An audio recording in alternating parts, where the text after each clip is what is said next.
Lee May continued his hard hitting. He leads down RBIs in this series with 8. Pete Rose, hitless the first 2 games, has bounced back. He's had 4 hits in the last 2 games, and he had a home run yesterday. The Reds are waiting for Johnny Bench to break loose. He singled yesterday in the 8th inning. Tony Perez made the play of the game for the Reds, a backhanded stab off the bat of Boog Powell to rob Powell of a double. Clay Carroll has been a great relief pitcher in this series. He won the game yesterday. He's now gone 8 1/3 innings of shutout relief. Here's the big blow of the game. Lee May crashing the homer to left field. The first pitch served up by reliever Eddie Watt. The Cincinnati Wives finally had something to cheer about. And so did the dugout as May is congratulated by his teammates. The Reds think now that maybe things have turned, that maybe they could come up with a momentum that will carry them on in this 1970 World Series. That was yesterday. Today,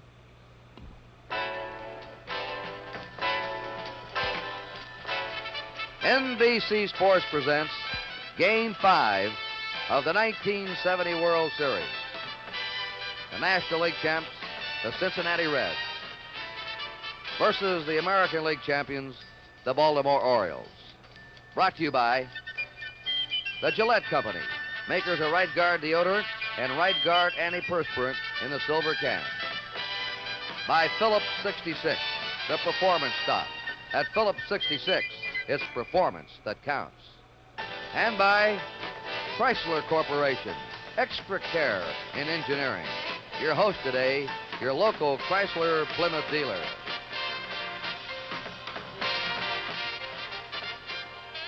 It's been raining all morning in Baltimore. However, the rain stopped about a half hour ago, and at 12:30 Eastern Daylight Time, the tarp was removed from the field. Hi, everybody. I'm Curt Gowdy of NBC Sports. With me, Chuck Thompson, the voice of the Baltimore Orioles. Roaming the stands, he may be busy today, Tony Kubek of NBC Sports. The weatherman says that we can have continued rain. It may be one of those off-again, on-again affairs with the ground crew busy. The fate of a World Series game is in the hands of the Commissioner of Baseball, Bowie Kuhn, working with the advisement of his umpiring staff. Neither team took batting or fielding practice. The diamond does not drain too well here, but it is in fairly good shape. Now to tell you about the starting pitchers, and they're both question marks, and we'll have quite a spell here. The ceremonies that we've had the first 4 games of the series have been dispensed with, and they're going to let these pitchers warm up. We'll have the national anthem at 1 o'clock, and then it's going to be play ball. But to tell you about the starting pitchers and their respective problems, here is Chuck Thompson. Thank you very much, Curt, and again, good afternoon, everybody. And these are problem-type pitchers this afternoon. Both have the same sort of a problem. And you see out in the Cincinnati bullpen right now, the left-handed Jim Merritt. Merritt, a 20-game winner for the Reds, and he has had his problems.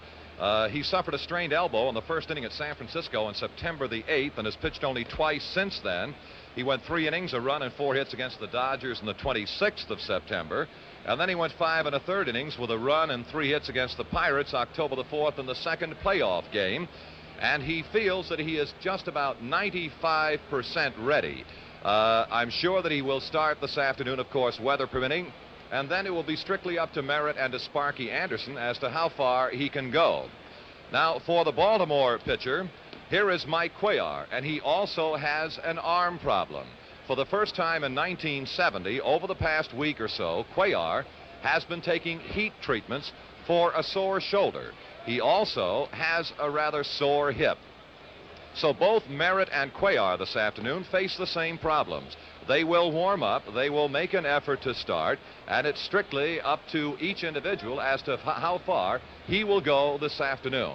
So we have a couple of great big question marks in Cuellar and in Jim Perry of the Cincinnati Reds, and that's the story on pitching for game number 5. And now let's go downstairs to Tony Kubek. Thank you. You're with me, the manager of the Cincinnati Reds, Sparky Anderson. And Sparky, you must have been quite happy and elated after yesterday's victory. Well, we sure were, Tony, but we're still down 3-1. But the only thing I'm proud of, I told them that my kids wouldn't quit. I don't think they'll quit today, and we sure want to take them back to Cincinnati. What's the status of Jim Merritt warming up in the bullpen right now? Well, If he goes to the mound, Tony, I'm going to say he's 100% because I think that's what the baseball fans deserve. Jimmy will do the best he can, I know this, but we're liable to use just everybody down there today. Sparky, it's your first World Series after a long and distinguished minor league career in baseball managing. How are you taking all the pressures and the sidelines and the magnification of a World Series? Well, let me tell you, Tony, they told me before what a thrill it would be. Nobody in this world can ever know until they play in the World Series. It's the greatest event you could ever be in, and any kid that's young and wants to play baseball, if he'll just work as hard as he can to get in one of these, he'll never forget as long as he lives. You know, in yesterday's ball game, Sparky, and that was very well said, quite inspirational for young kids thinking of a baseball career. But you finally got one of the booming bats of your big three going. Lee May pulled you out of a jam, and that must make you feel pretty good, too. Well, it made me feel so good, Tony, because Lee May and Tommy Helms haven't had the publicity the rest of my players have had, and I know as a manager what they've done for this ball club, and that's why I was so happy to see Lee do it. And you know, you've got a shortstop in there now, Concepcion, although Woodward has done a great job for you all year long, but he hits the ball pretty well. He's going to have a pretty good future. You've got a lot of young kids. You know, I said I wanted to play him in a World Series to make a man out of him, Tony. I think he's already showed us he's a man already. He sure has. He's come through under pressure, and Pete Rose has now started to swing the bat. He's got 4 hits in the last 2 ball games. He's hitting the ball very well, so you may be on your way and going. Tony, if we can win this one, I honestly have just a hunch that we're going to set a record that's never happened in the World Series. Sparky Anderson, good luck to you today, and the remainder of the series, thank you so much. Oh, thank you, Tony. Thank you for being so good to me. Thanks, Sparky. Let's go back upstairs. Now, here are batting orders for today's game. For the visiting Cincinnati Reds, they'll lead off with Bobby Tolan in center field. Remember, they switched yesterday and moved Tolan from 2 to 1, and they're going to stay that way. Pete Rose will be playing right field, batting number 2. Tony Perez is at third base, hitting third. Johnny Bench is the cleanup man, catching. Lee May is at first base. He's the man that the Orioles are having trouble with. May's at first base, hitting number 5. They're platooning in left field again. Hal McRae, a right-handed batter, goes today with a left-handed pitcher working for the Orioles. And McRae's had 4 hits and 8 times up in this series. Tommy Helms is at second base, batting 7th. They're leaving Concepcion in the lineup. He's stung the ball. And Jim Merritt is the pitcher. That's the batting order of the Cincinnati Reds. And that's Merritt in the background out in the Cincinnati bullpen. Now the batting order for the home team, the Baltimore Orioles. Mark Belanger will be leading off at shortstop. Paul Blair's in center field, batting number 2. Frank Robinson in right field, hitting third. Boog Powell at first base, batting cleanup. Merv Retman, making his first start in the series, is in left field. We're going to have Chuck Thompson come in and talk about this fellow. He's quite a story. Brooks Robinson at third base, the leading hitter in the series, and the leading fielder. Dave Johnson at second base, batting 7th. Andy Etchebarren, a right-handed batter, being played today as catcher, with a left-hander starting for Cincinnati. And Mike Cuellar is the pitcher. He started the second game. That's Cuellar warming up, and quickly down to Tony Kubek. With me, the manager of the Baltimore Orioles, Earl Weaver. Earl, what about the condition of your pitcher today, Mike Cuellar? Well, he has had stiffness late in the season after every one of his starts, and he had it in between his last start and this start. But he's loosening up. The humidity is high here, and if he breaks a good sweat, it shouldn't bother him too much.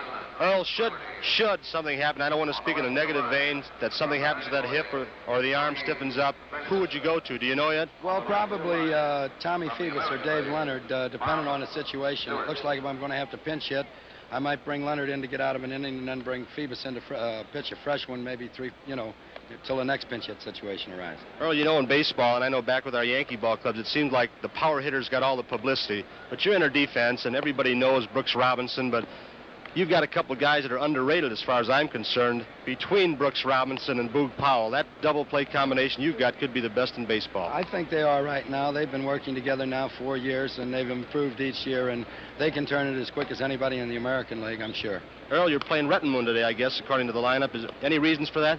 Well, I played Retman a lot toward the end of the season. He was our club's leading hitter, and I played him a lot against left-handed pitching. I spotted Donnie against left-handed pitching, maybe took Paul out once in a while to rest him. And I just think that we might get a little more power in the lineup.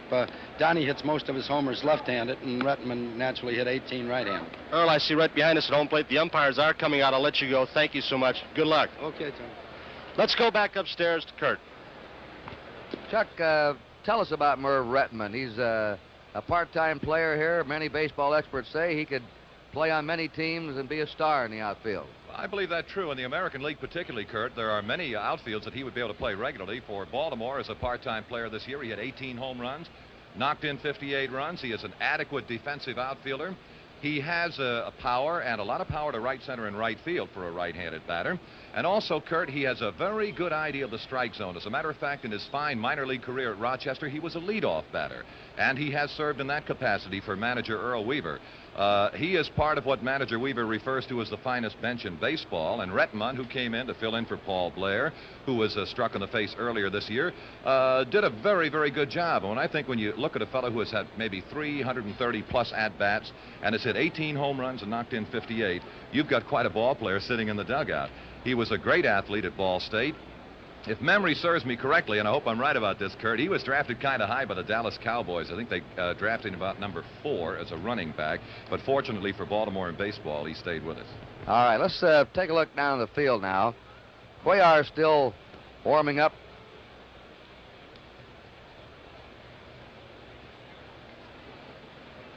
Meeting at home plate, Earl Weaver with his back to you. Pete Rose receives that extra $500 a year for being captain of the Cincinnati Reds. And the umpires behind home plate today will be Bill Williams of the National League. Emmett Ashford is the umpire at first base of the American League. Ken Burkhardt of the National League at second. John Flaherty of the American League umping at third. Tony Venzon will be working the... we'll have to check these foul lines. We have him on the left field foul line with Bob Stewart on the right, and we'll confirm that for you. Curt, just one comment about Pete Rose now. Yesterday when he came up in the same capacity, Earl Weaver turned and headed back for the dugout, and Pete Rose kept saying, Earl, Earl, Earl. And finally, Weaver turned around, and Pete Rose said, I'll see you tomorrow. He's always the optimist, a very, very positive thinker. Pete Rose, the captain of the Cincinnati Reds. The umpires are taking their positions. Repeating again, it has rained all morning in Baltimore, sometimes fairly hard.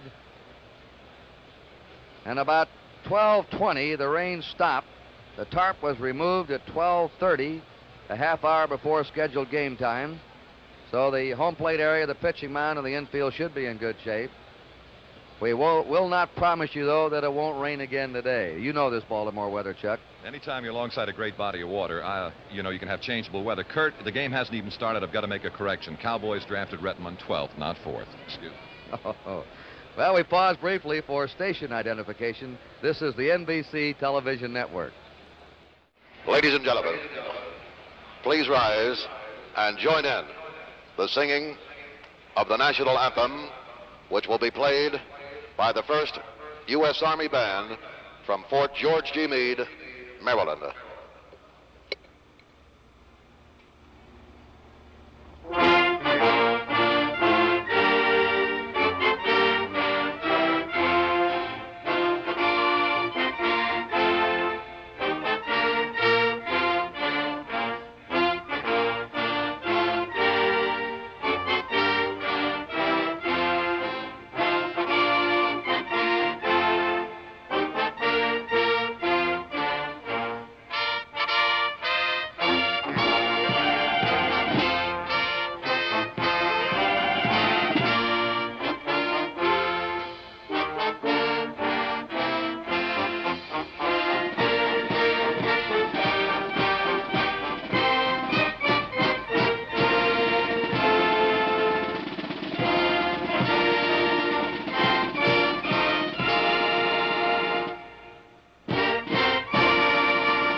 The 15 stripes and stars that flew over Fort McHenry.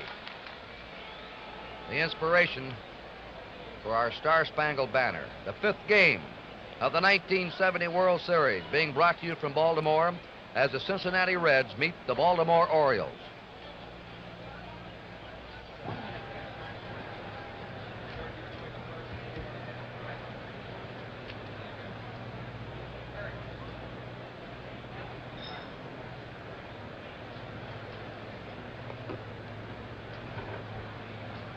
Your umpires were wrong on the foul lines.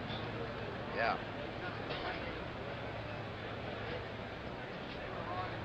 put him wrong. Allen had him right.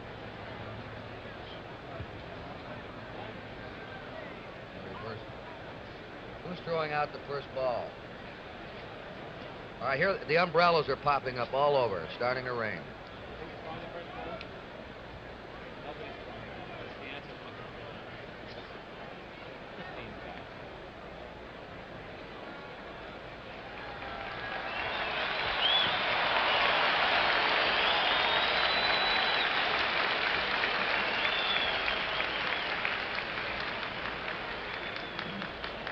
As the Orioles take the field, it starts to sprinkle again, and the umbrellas pop up through the stands. At first base is Boog Powell for Baltimore. Dave Johnson will play second again. Belanger is the shortstop. Brooks Robinson at third. Merv Rettenman in left field. Paul Blair, the center fielder. Frank Robinson in right. Andy Etchebarren behind the plate, and Mike Cuellar.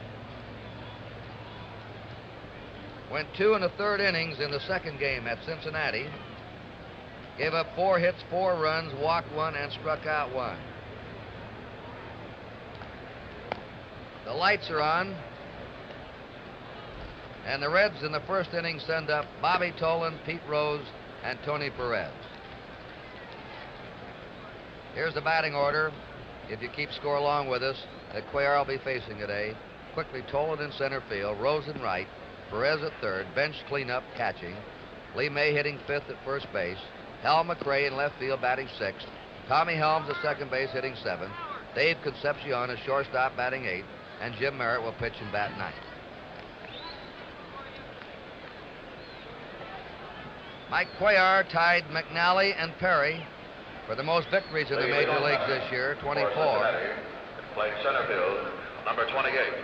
He came from Houston along with Elijah Johnson in a trade for Curt Blefary after the '68 season. It's turned out to be a block-busting trade for the Orioles. Cuellar's won 47 games in 2 years here. Bobby Tolan fouls it back, jumping right on that first pitch. Tolan has had 4 hits in 15 times. He's hit safely in each game, 1 hit in each game. Series batting average of 267. Breaking pitch over. Tolan bluffing a bunt. Robinson was charging from third. These seats are all out in the open here in Baltimore. The crowd has been held down. It's rained all morning. Outside, we've had a capacity crowd every game except today. The tickets are all sold for today. Maybe some brave ones will still be moving in through the exits. 1 ball, 2 strikes. Change of pace. Turned it over on him. That screwball. A slow one, too. Tolan strikes out. This game authorized under television rights granted by Major League Baseball solely for the entertainment of our audience. Any publication, reproduction, retransmission, or other use of the pictures, descriptions, and accounts of this game without the express written consent of the Commissioner of Baseball is prohibited. Pete Rose, batting .250 in the series. Ball 1. He was hitless these first 2 games. Now he's had 4 hits the last 2 days. He's had a homer and 2 RBIs. Ball 2. Cuellar has a fastball, a curve, and a screwball that breaks just the opposite of his curve. The screwball breaks away from right-handers, and he can be tough against a right-handed lineup. Brings up an interesting theory, and he also throws a slider. Strike. There's the commissioner. But he's is studying the situation very intently. He makes the decisions as to the fate of this game. Dick Forbes, the vice president, advertising manager of Chrysler Corporation, alongside of him. Foul back out of play, 2-2. Tony Perez on deck. I've got to watch giving those titles, Chuck. Sometimes I demote him, and sometimes I elevate him above. You could be in bad trouble. 1 out, nobody on. 2-2 count to Pete Rose. We've just started a wet day in Baltimore. There's a fly ball down the right field line. Tough chance. It's in for a base hit. Rose is coming for 2. It gets away from Robinson. Rose hit the dirt. And had he rounded the bag, he might have gone for 3. He thought it would be a play on him at second. And let's take a look at Cincinnati's Charlie Hustle. Pete Rose, as he took Cuellar the other way, which is what a lot of right-handers will do against the screwball of the left-handed. And this is the way Rose plays the game, just 150% each and every time, whether the ball is there or not. He is not taking any kind of a chance. Pete Rose. Give Rose a double. He's on second, 1 out, and Tony Perez up has had only 1 hit in 14 times. The Reds are waiting for him to break loose. Right, getting back to that screwball theory. I remember years ago when Mel Parnell was pitching with the Red Sox. He had a good screwball, a left-hander. Casey Stengel one day hit all left-handed batters against him instead of right-handers. The ball, figuring that the screwball really made him a right-handed pitcher because it was breaking away from right-handers and into left-handers. On deck, Johnny Bench. 1 ball, 1 strike to Perez.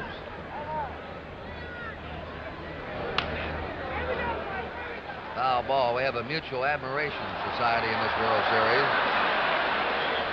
Tony Perez has been praising Brooks Robinson. And yesterday, Robinson gave Perez quite a compliment for the great stab he made in the 8th inning off the bat of Boog Powell. Rob Powell of a double in the left field corner. 1-2 pitch. Foul ball. Perez was hot coming into this series. Sparky Anderson looking on. Came into the series with a 9-game streak.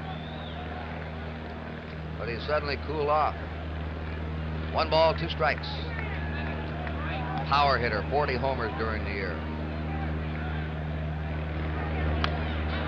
Fastball, foul back. 1-2 to Perez. Crazy Horse is the nickname the Orioles have given Cuellar.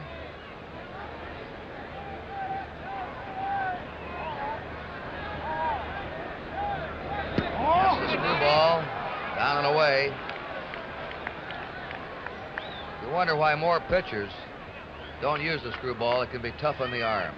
It's an unnatural delivery, and you're rotating the arm in the opposite manner. 2-2. Ball 3. The most famous screwball pitcher, of course, was Carl Hubble of the New York Giants. His arm is still bent. 3-2. Rose at second, 1 out.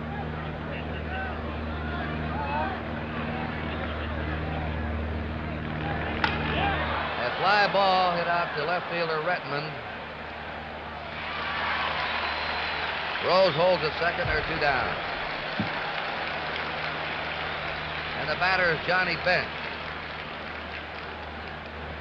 who's had 3 hits and 15 times up, batting .200, 1 homer, 2 RBIs.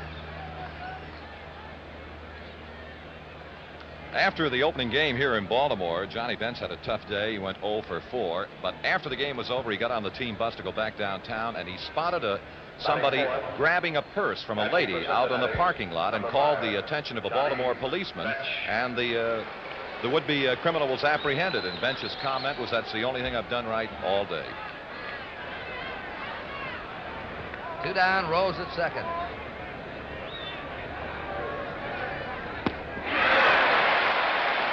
Strike to Bench.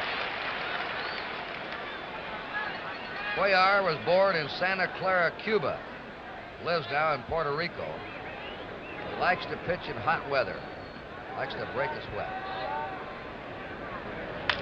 There's a drive in the right field, a base hit. Here comes Rose around third. And the Reds grab the lead, 1-0. On Bench's single to right center.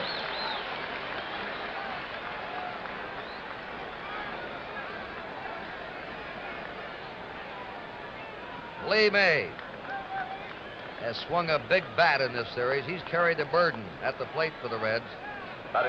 He leads the series in RBIs with 8. He knocked in 4 runs yesterday. He's had 2 homers. Batting .429, and he has played a fine first base. And they're removing the tarp in the Baltimore bullpen. We're going to have some action out there. There's a drive hit to deep left. Retman going back. That ball is off the wall. In the third is Bench. Coming into second is May. And they still can't get May out. A double off the left field wall. Missed a home run by 5 or 6 feet. Here's a good look at that awesome swing of Lee May. And now, as he doubled off the left field corner, that brings Bamberger out of the Oriole dugout. And as Curt has pointed out, if there's to be a pitching change for the most part, here is the look in slow motion now at that great, powerful swing of Lee May. You know, Chuck, he really didn't hit that ball on the fat part of the bat. He is so strong that he nearly hit that home run. That's Phoebus warming up. But he really didn't get the good wood on it. Well, he's a little bit like the Oriole Boog Powell insofar as his strength is concerned. He really does not have to get it on the fat of the bat. If he just gets a little bit of it, he's strong enough to hit it a long way. Cuellar is having first inning troubles again. Out at Cincinnati on Sunday, he gave up 3 runs and 3 hits in the first inning. Earl Weaver says that's his pattern sometimes, that he has to get loose. And if he can get by the first couple of innings, he becomes tougher. All right, the Reds have runners on second and third, 2 down. They're leading 1-0 in the top of the first inning. Fastball's fouled back. Hal McRae has had 4 hits and 8 times, 1 RBI. He and Bernie Carbo have been alternating in left field.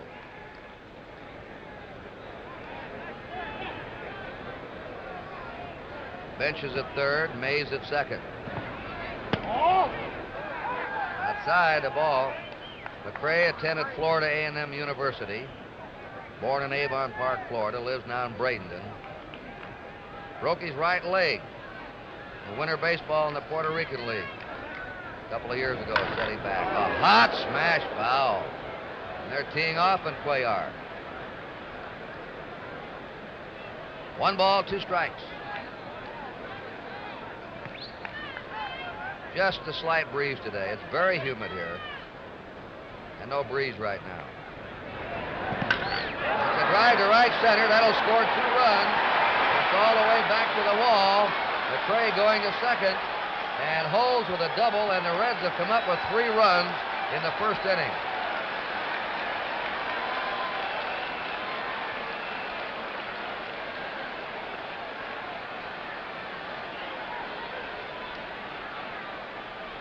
Rack Cuellar with a double, a single, and a double, and a double. Every ball's been hit hard. Tommy Helms, the batter. That's Phoebus. I think Etchebarren's out there to stall for some time to give Phoebus more time to warm up, and we may see Earl Weaver popping out of that dugout here in a moment. 3 runs in, 2 down. McRae at second. Top of the first inning. Second base, number 19.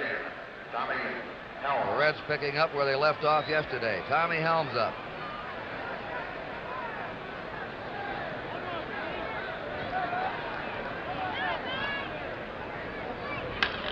Ground ball to short. Belanger to Powell. The side's out. 3 runs in for Cincinnati. 4 hits. There were no errors and 1 left. At the end of the first half inning, it's Cincinnati 3 and Baltimore nothing. The Reds have Lee May at first base. Tommy Helms at second. Concepcion the shortstop. Perez at third. McRae in left field. Tolan the center fielder. Rose in right. Johnny Bench the catcher. And Jim Merritt,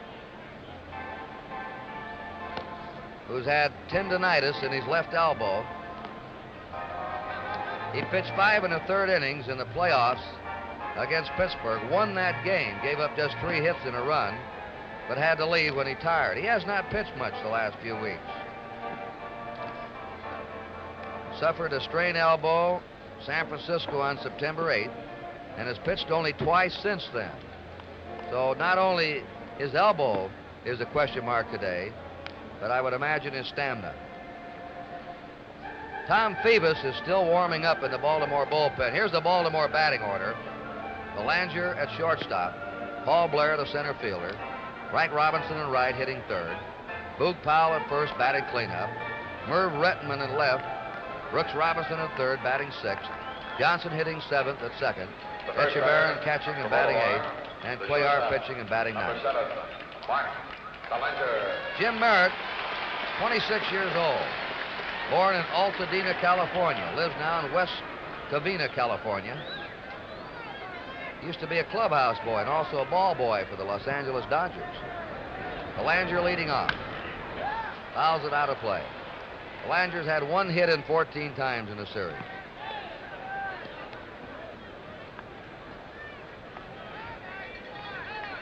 This is Jim Merritt's 9th professional season.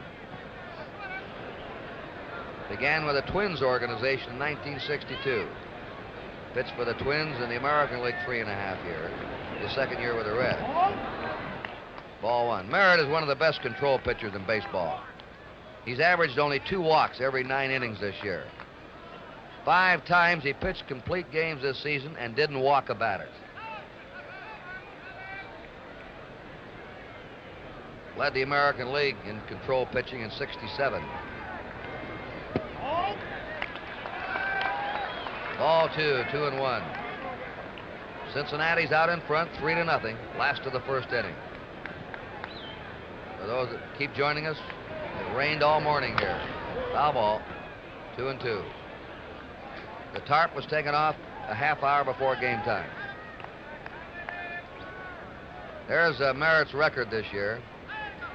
He has a high earned run average for a 20-game winner, but he's tough when he has to. Slow curve has popped up. Perez, the third baseman in foul territory, puts it away. 1 out. Paul Blair has 6 hits in 15 times up. Batting second, playing center field, number 6, Paul Blair. Blair's World Series average, 400. Foul into the stands.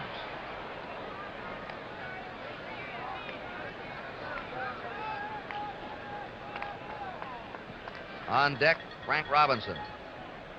Merritt had a freak accident this year. He fell off a house painting and hurt himself. Got a late start in spring training. Maybe he was up chasing a toy or a kite or something, as I recall. Getting his son's kite, that was right. 2-1. That kite nearly proved very expensive for the Merritt family. Could have injured himself permanently. 2 balls and a strike to Paul Blair. 1 out, nobody on. The bunt, the beauty. That's the only thing Perez could do. Let it roll. 2-2.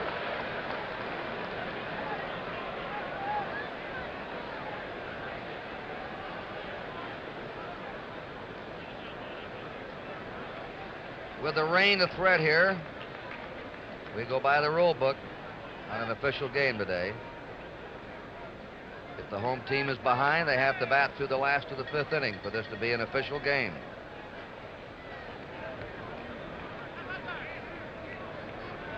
World Series programs getting double coverage today. 2 balls, 2 strikes to Paul Blair. That one's going to drop in for a diving grab, but it's a base hit. He trapped the ball. Great try by McCray, but it's a base hit by Blair.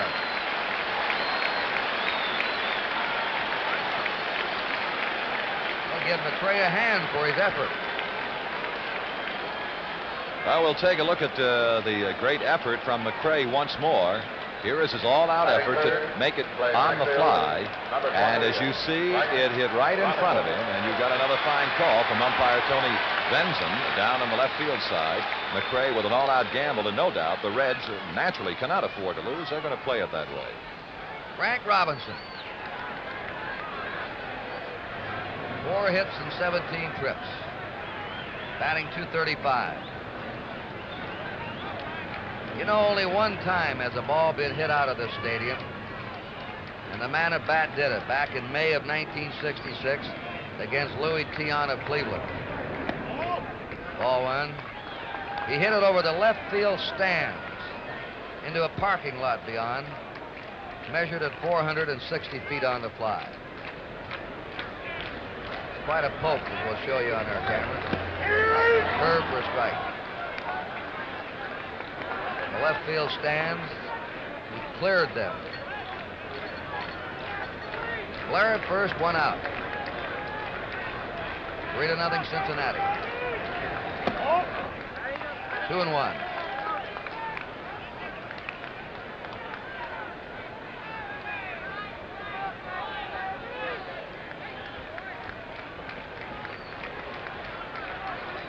See the white houses through the trees. Maybe you haven't seen the World Series here previous 2 games. Strike 2. But the batters all complain that sometimes the ball comes out of those white houses and causes trouble for the hitter. Not so much with the left-hander pitching, though. Slow curve, foul back. 2-2 to Frank Robinson.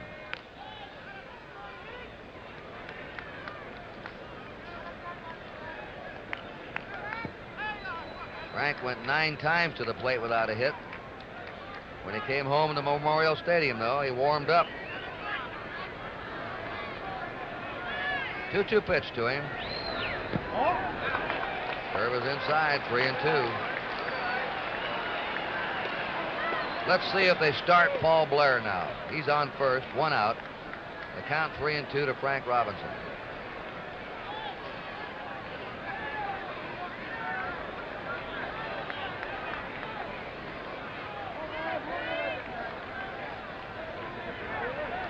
Holding. Long drive. Hit deep to left field. That one is going.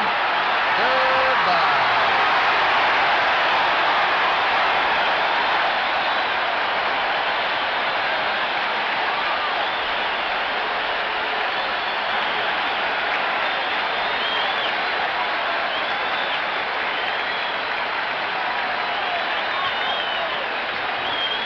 Robinson's second homer of the series. RBIs 3 and 4. We'll take a look at it again, looking in from center field in slow motion, and look at Robinson unload on the breaking ball from Merritt. And it's just a towering high fly that just went straight as a string. Didn't veer one way or the other down the left field line. And Baltimore is back with 2 runs. And here's Curt Gowdy. Wayne Granger starts to warm up. The strike to John Powell. Powell batting .250 in the series, 3 hits 12 times. He's had 2 homers and 4 RBIs. Outside. Merritt has not been sharp with his control, just missing. 1-1. The on-deck batter, Merv Retman.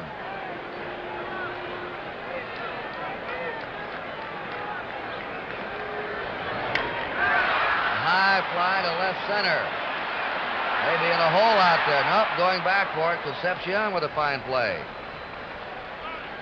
Long ways for a shortstop on that one, out into fairly deep left center. And it had to be Concepcion because against Powell, naturally, center fielder Tolan as deep as could be, and Concepcion traveled a long way, and that's not the easiest kind of a catch to make in a ball game with your back toward the target and running, moving as Concepcion was. Fine play. Merv Retman, born, lives in Flint, Michigan. 27 years old. Inside to him, ball 1. Led the International League in hitting in 1968. A part-time player last year in this year with the Orioles. There's a foul ball. And And he's creating a very pleasant problem, isn't he, Chuck, for Earl Weaver? They don't know what to do with him. They want to play him, but it's hard to find a spot. Well, it is a problem, but Weaver has learned how to handle that problem very well. If ever a manager made full use of all 25 men in his roster in winning a title this year, Earl Weaver has done so. 1 ball, 1 strike. 2 down, nobody on. Oh! Outside, 2-1. Brooks Robinson on deck. Granger continues to warm up for the Reds. The curve has popped up. Perez backing up gives way to Concepcion. And Merritt gets him out. 2 runs on Frank Robinson's 2-run homer. 2 hits, there were no errors, nobody left. And at the end of the first inning, it's Cincinnati 3, Baltimore 2. Those are the Reds coaches. Ted Kluszewski at first base, Alex Grammas at third. Kluszewski still has about the biggest pair of arms in Major League Baseball. Dave Concepcion will face Mike Cuellar in the top of the second. Cuellar, the shortstop, number 13. His lifetime record and his World Series record. Concepcion, 2 hits and 6 times, been hitting mostly to right center and right field. That's ball strike. He had a triple yesterday to right center.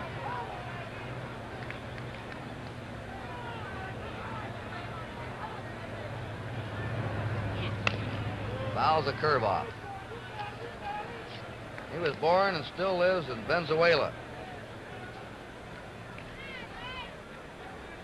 Every year he's improved himself, especially in hitting. The 2-strike pitch to him. Ball, 1-2.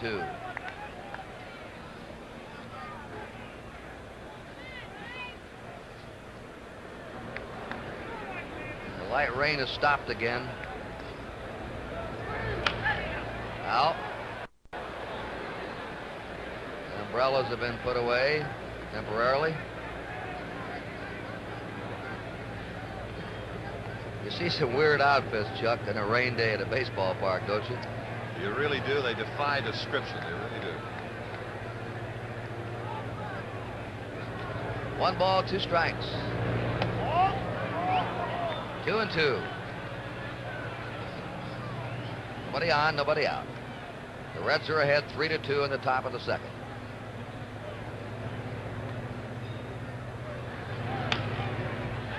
Pop up, going back is Johnson, the second baseman for it. 1 out.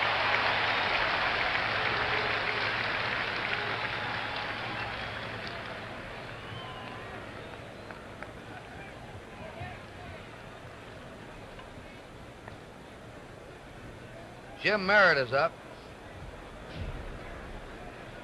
Merritt, Fergie Jenkins of the Cubs, John Odom of the Oakland A's. The only pitchers in the majors this last year who hit 3 home runs during the season. Right. Bob Tolan on deck at the top of the Reds batting order.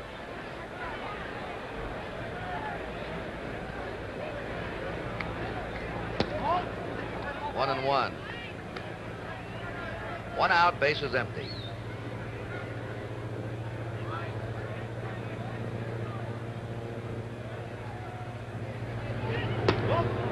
Ball 2. Cuellar's probably the most superstitious fellow in this series. Curt, if there's a more superstitious ball player in the game of baseball, I'd like to meet him. He is extremely superstitious. I'll tell you about it later. That's foul to Powell. Number one, he has to be warmed up prior to every game by pitching coach or bullpen coach Jim Fry. He must have Elrod Hendricks stand up there as he warms up as a batter. He will not allow anybody to pick him up in the course of the game other than the man who is catching him. In this case, it'll be Echebarren. Strikes Merritt out with a fastball. And still another, you cannot throw him the ball. He has to go pick it up. In other words, you deposit it on the mound, he'll walk out there and pick it up. 2 down, nobody on. Bobby Tolan struck out in the first inning. The Reds have 3 runs, 4 hits. Baltimore, 2 runs, 2 hits. In that first inning, the right-handed batters all went to the opposite field, except for Lee May against Cuellar with their base hits. 1-0 to Bobby Tolan.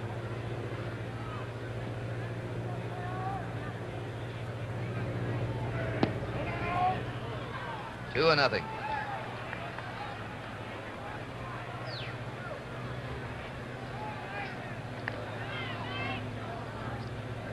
Bobby Tolan, a cousin of the late Eddie Tolan, a gold medal winner in the 100 and 200 meter dashes in the 1932 Olympics. That's hit down to Powell. Easy play for him. And the Reds are down 1-2-3 in the second. We've gone an inning and a half with the score. Cincinnati 3 and Baltimore 2.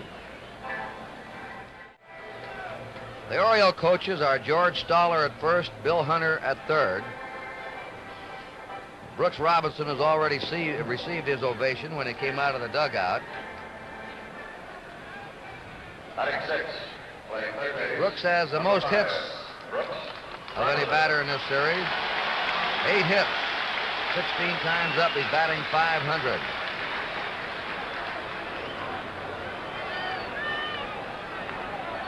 Perfect day yesterday, 4 for 4. Ball one. The last man to get 4 for 4 in the World Series was Lou Brock for the Cardinals against the Tigers in the first game of the '67 series. Curve strike, 1-1. On deck, Dave Johnson. Prior to Brooks Robinson, the last American League player to have a 4 for 4 game was Bill Dickey in 1938. Foul ball. Bill Dickey, living down in his native Arkansas, pursuing his favorite sport, quail hunting. 1 ball, 2 strikes. What a catcher he was.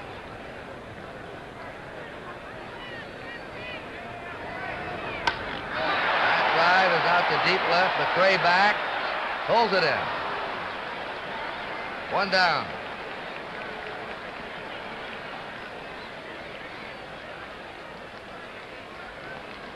Earl Weaver. 2.5 years he's managed this team. Dave Johnson, 2 hits and 12 times.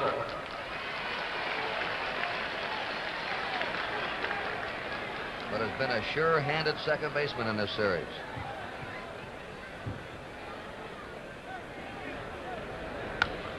Foul back.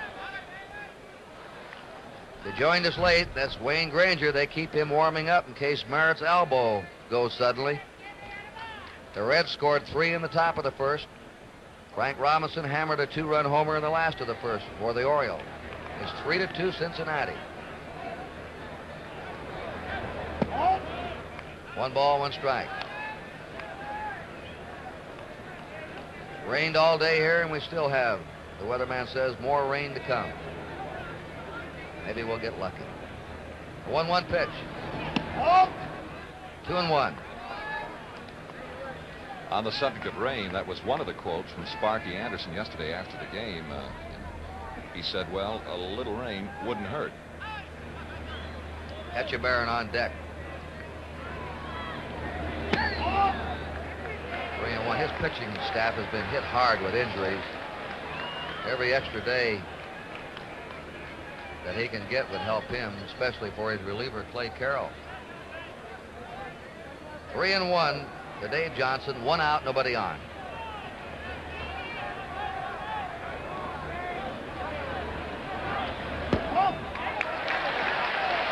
Johnson's on. Curt, mentioning the pitching problems of Sparky Anderson and the Cincinnati Reds, you just need 2 names to give you an idea of the problem. One is Simpson and the other is Maloney. And you take those 2 fellows out of the World Series, and it has to create a tremendous gap. Yes, and McLaughlin now has a swelling in his upper right arm. He's doubtful. And, of course, Merritt has been plagued with this tendonitis in his elbow. 4 top pitcher. Etchebarren fouls it off. Johnson at first, 1 out. Etchebarren is hitless in 4 times.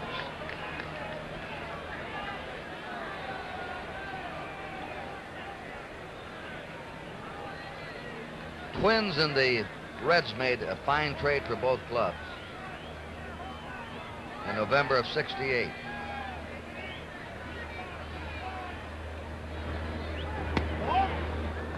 Curve is high. The Reds needed pitching. They got Jim Merritt. The Twins needed a shortstop. The Reds gave him Leo Cardenas. The trade has worked out very well for both teams. 1 ball, 2 strikes.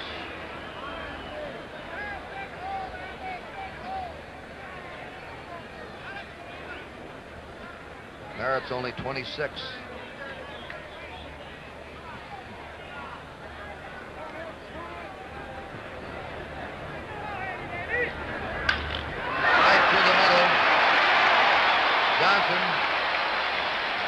Strapping at second. Etchebarren's on first. And Cuellar, the pitcher, coming up. He's not a bad hitter. In fact, the Cincinnati scout report, be careful with Cuellar, McNally, and Palmer. They can all hit.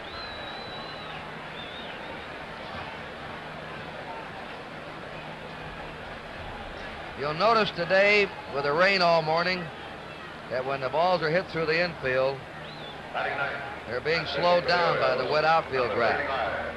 You might see somewhere along the line a player stretch what would be a single into a double, so the outfielder will have to come in and charge the ball.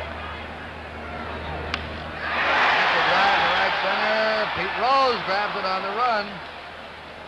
Hit hard by Cuellar. 2 down. Sparky Anderson, now he wants to come out here. The last 2 men, Etchebarren and Cuellar, have racked Merritt. Also, Merritt had walked Johnson after 1 out.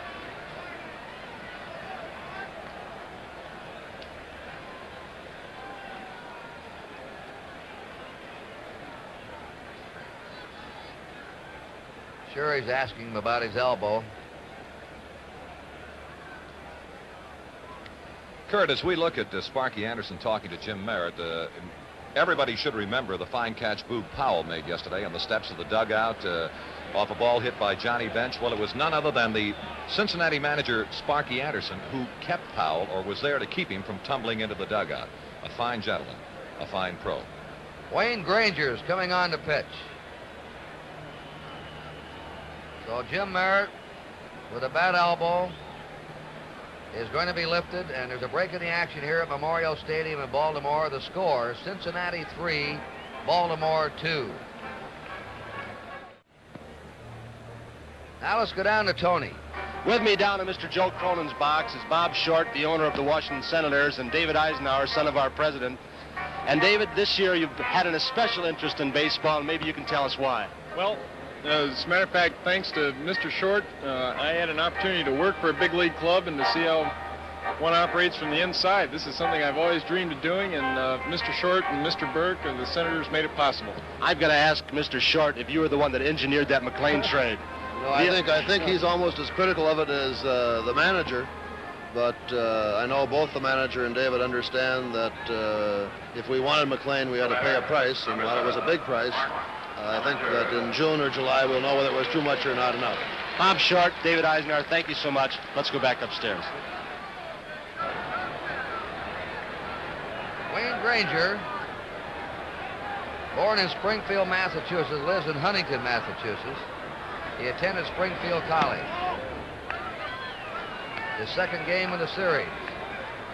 Pitched in the third game and fed up that grand slam home run to Dave McNally. 1-6, lost 5 this year. Earned run average of 2.65. He had 35 saves during the year. 2-0.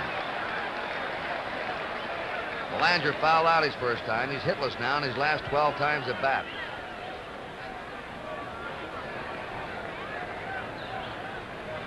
Two down, runners on first and second. Last half the second. And the base hit to left. Bunting around. The throw comes in to third base. And Baltimore's tied it up.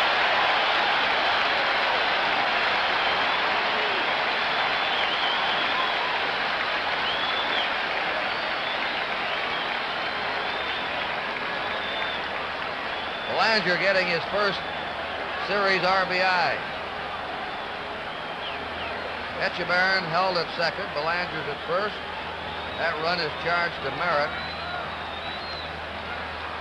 Number 6, Paul Blair single to left in the first inning. 3-3. Each team has 4 hits.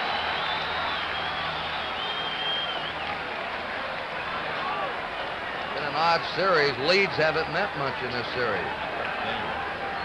The Reds had a 3-0 lead in the first game, 4-0 lead in the second game, and the Orioles overtook them. Curve strike to Blair. Time called in right field. Cincinnati player running out to the bullpen. I hope he's more successful getting through the gate than they were yesterday.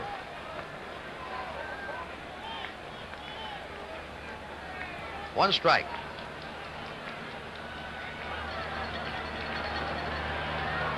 Two away. There's a base hit. McCray up with the ball. They're waving Etchebarren on the throw. Wide, backed up by Granger. McCray's throw was way off the plate. Looked like he had a real shot at Etchebarren. Well, here is the tie-breaking base hit, and it was never in doubt from the moment the ball hit in left field. Billy Hunter was sending Etchebarren, and you see how far offline was the throw from McCray in left field. Now the Orioles take the lead, 4-3. Frank Robinson hit a 2-run homer to left his first time. Belanger's at second, Blair's at first. That was Paul Blair's seventh hit of the series. Tony Cloninger warming up. Ball 1. They'll have everybody in the store out there today.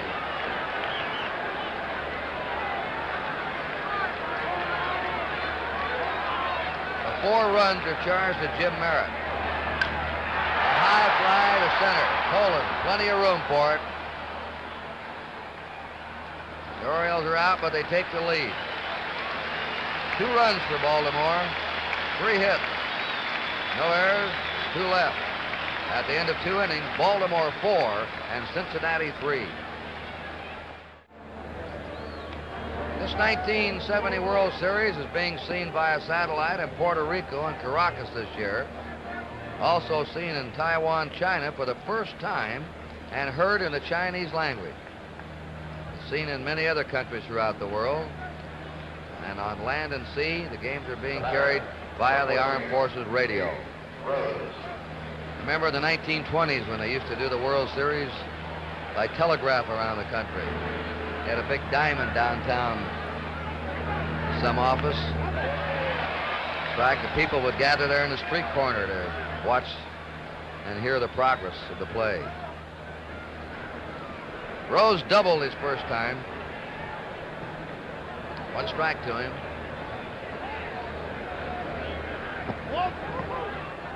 Cuellar low with the curve, 1-1. Earl Weaver told me before the game, he said, Curt, I leave Cuellar in longer than I would normally to try and give him a chance to really loosen up, even though he gets hurt in the first inning. Rose grounds out second to first. Cuellar led the American League in complete games this past season. Pitched 21 complete games. Number 24, Tony Perez. Tony Perez flied to left. Now they're starting to warm up Tom Phoebus. Ball 1. Bench on deck. 2 Cubans facing each other right now. Cuellar and Perez. Slams it to left. Merv Retnam is there. 2 down.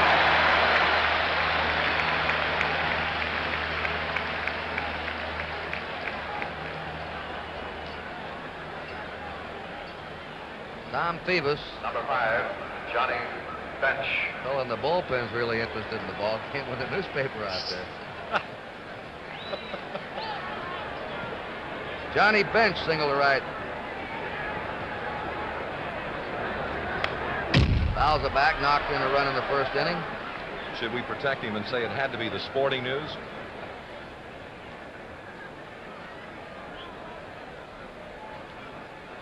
Lee May, the on-deck batter. 1-1. Baltimore ahead 4-3 in the third.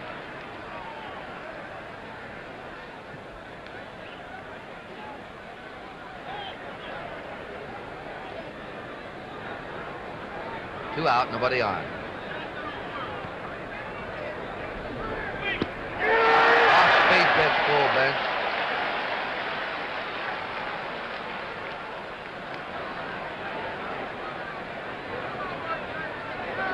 The Reds, like the Orioles, are fastball hitters. Blue ball forward. Where is now retired 7 in a row.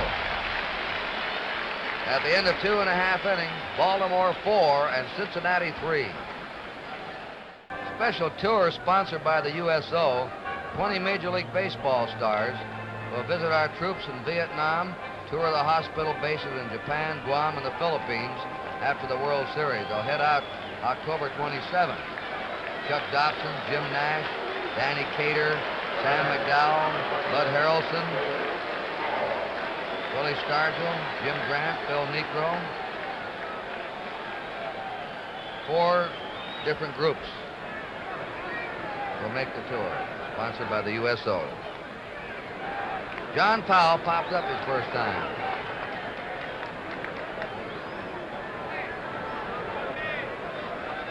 I see one of the groups will be in charge of Bob Prince, the Pirate broadcaster. They're in real trouble.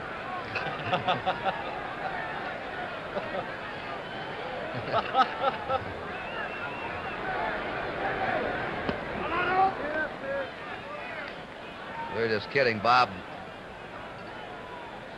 one of the most colorful broadcasters we have in the business. A very witty man.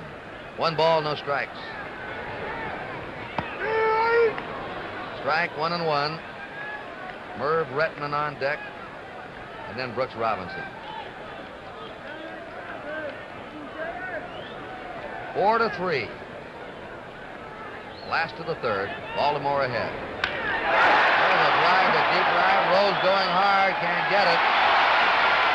Powell on his way for 2, and doubles to lead off the third.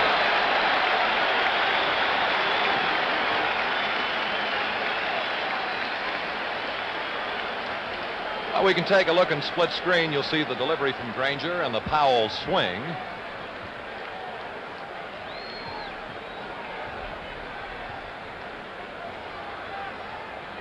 About as powerful a swing as the American League has to offer, to be compared with the likes of a Harmon Killebrew and a Frank Howard. And good for 2 bases. That's young Milt Wilcox in the bullpen. Number 14. A busy bullpen for the Reds today. Merv Retman is up. Popped up his first time. Foul back, strike 1. The Orioles now have had 6 hits. The Reds have had 4.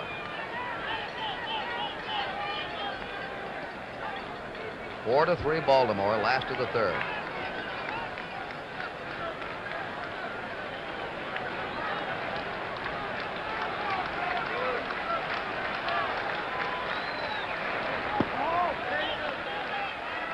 One and one.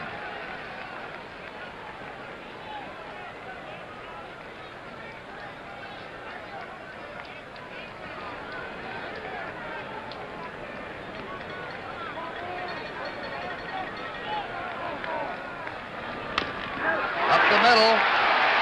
Big Powell score. Down to second. Was Retman.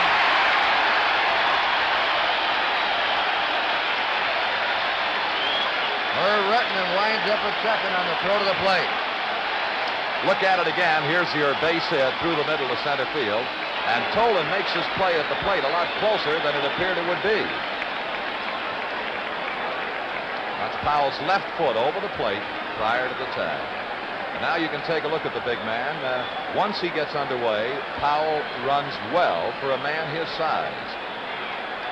Pretty good turn at third. He lost a little bit in the foul territory. And again, here is his slide at the plate. You notice the traffic cop. By that I mean Brooks Robinson telling Powell as he went by to get down, hit that dirt, and a good call from the plate umpire, Billy Williams.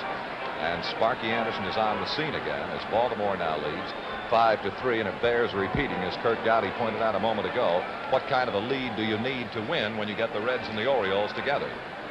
Granger has faced 5 men and given up 4 base hits. Sparky Anderson is staying with him. And the next batter is Brooks Robinson. 5-3 Baltimore. They have Rettenmund on second. Nobody out.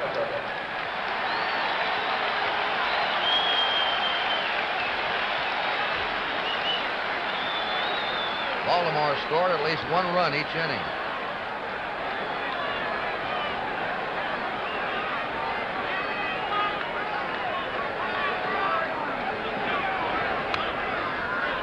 Robinson trying to go with a curve to right. Move that man to third.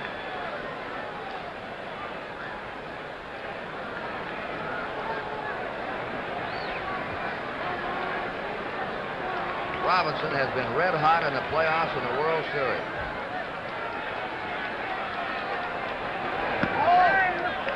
Against Minnesota, he had 7 hits and 12 times up. In the World Series, he's 8 for 17. 15 hits in his last 29 times at bat. And a 9-game batting streak. He's been just as hot with his glove.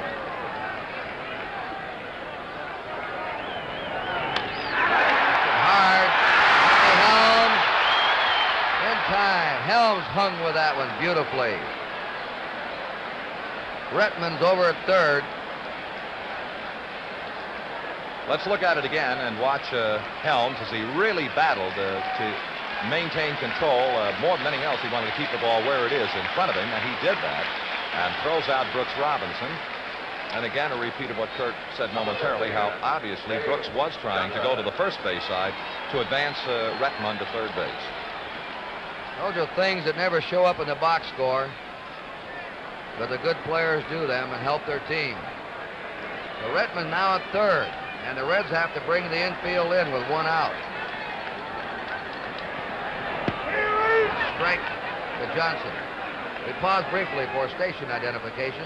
This is the NBC television network.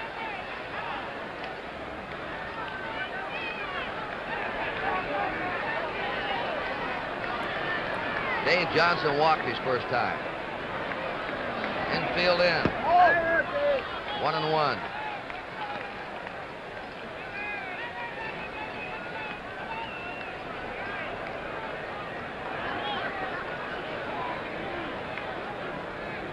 Rettenmund at third. 1 down.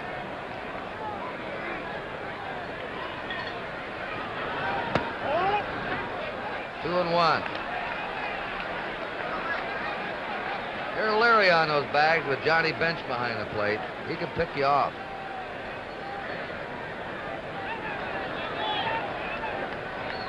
Marvelous throwing arm.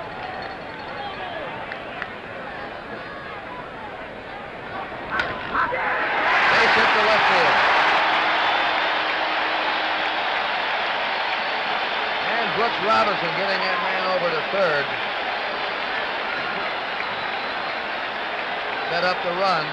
The infield had it draw in, and they slapped the ball through the drawn in infield. Sparky Anderson out again.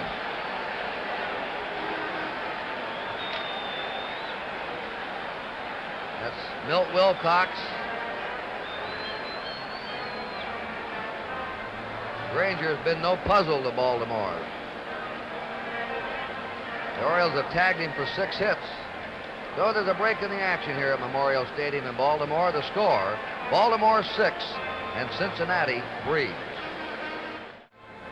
Let's go down to Tony now.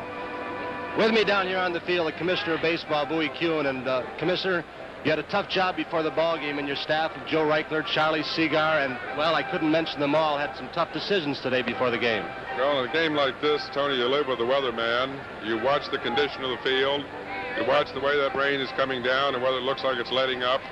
At 12:35 today, we decided we dared to take the canvas off because we thought we had a break, and so far it's worked well. And really, the fans are still the most important thing, the most important consideration. The people here and the people listening and watching almost all over the world are to be taken into consideration, aren't they? Of course they are, and I think we have a highly playable condition at this time, and I hope it stays that way. Mr. Commissioner, thank you so much, and congratulations to your staff. You've done just a great job all year. Thanks, Tony. Thank you. Let's go back upstairs. And Tony, just as you and the commissioner were talking, Chuck and I looked beyond the left field stands, and we see a big dark cloud coming this way over Memorial Stadium. Milt Wilcox, 20 years old, who was born in Honolulu, lives in Del City, Oklahoma. He pitched to 4 batters in the second game and gave up 3 hits. Let me correct on Granger. Instead of 6 hits, he gave up 5 hits. 5 hits and 2 runs charged to Granger. First 4 runs were charged to Merritt. Baltimore scored 2 runs in each inning so far. 1 out. Johnson at first. The strike. Lee May holding there.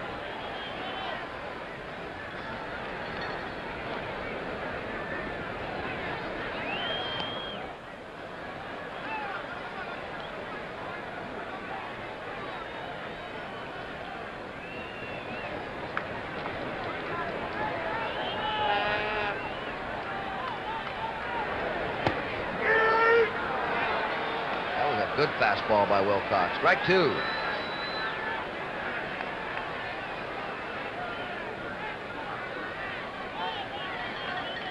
The Reds can get Simpson healthy next year.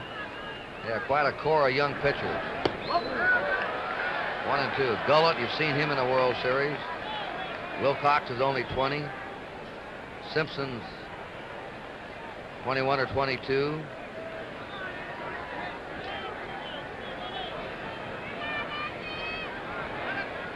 Gary Nolan's only 22. They should be well set. 2 and 2. But you know, the example that's happened to the Reds with their pitching injuries shows that you never have enough pitching. 2 balls, 2 strikes to Etchebarren.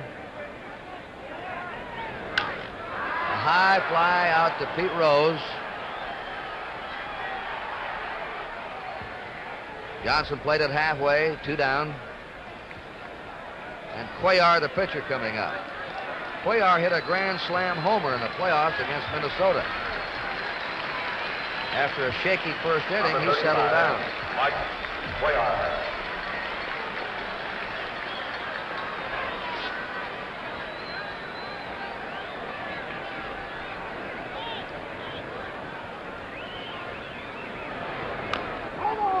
Foul ball.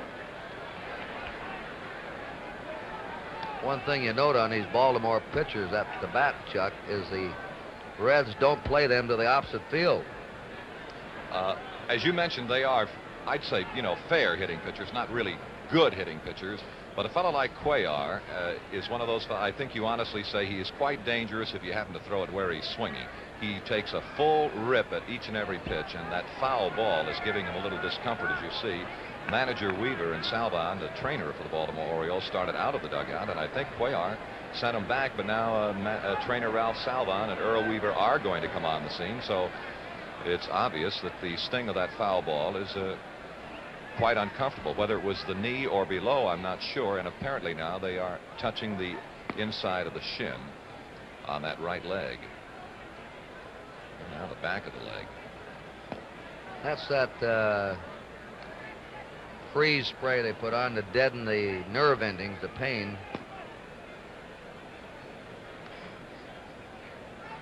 You know, if that stiffens up on him and continues painful, that could bother his pitching. It could indeed in the playoff games. third playoff game, Baltimore pitcher Jim Palmer was hit a tremendous smash, knocked right off the mound by Minnesota catcher Ratliff. And he had after that an uncomfortable inning, but was still able to continue. And it remains to be seen whether the sting of this foul ball is going to bother Cuellar.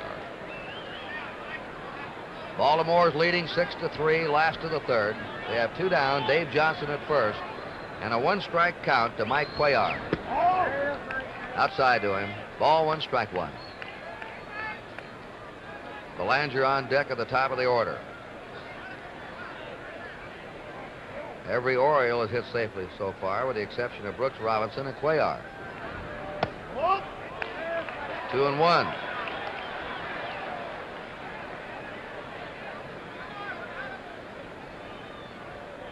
That's Belanger.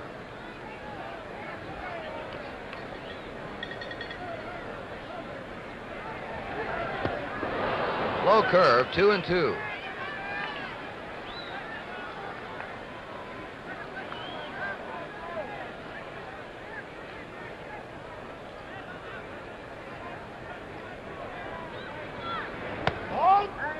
Three and two down. Johnson will be going on the pitch. May has been hanging off the bag with the left-handed batter up.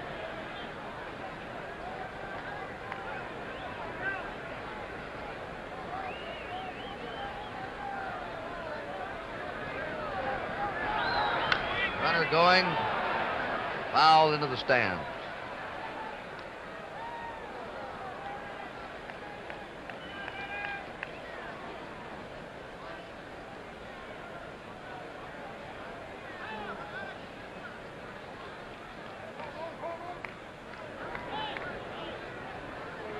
Dave Johnson will be on the move again. There we go. Foul ball.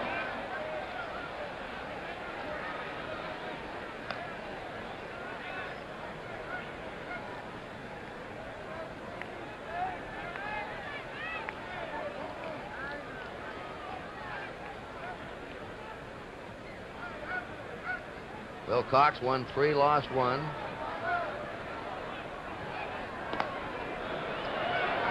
They brought him up from Indianapolis, where he'd won 12 and lost 10. He had a no-hitter in a 7-inning game. Runner going, quick 3, and the Orioles are out in the third. 2 more runs for them. 3 hits. No errors, 1 left. At the end of 3, Baltimore 6 and Cincinnati 3. 097. Your United Way community campaign needs a lot of money this time, a lot. But it's for a number of agencies helping more people than ever. Give your fair share the United Way for your community. If you don't do it, it won't get done. In the 4th inning, Lee May, Hal McRae, and Tommy Helms are due up. We got just a little glint of sunshine. It's trying to fight its way through the clouds. Lee May is the only hitter who has hit safely in every game, including today. Brooks Robinson and Bobby Tolan still have their chance to do so. They asked May if he's altered his swing to keep the ball from getting away from Brooks Robinson. He said no. Ball 1. May has had 7 hits, and twice he's been robbed of base hits by Robinson at third. They have a shift on for him now. Strike. First time we've seen him shift. With Robinson, Belanger, and Dave Johnson all on the left side of the infield. Tony Cloninger warming up in the red bullpen.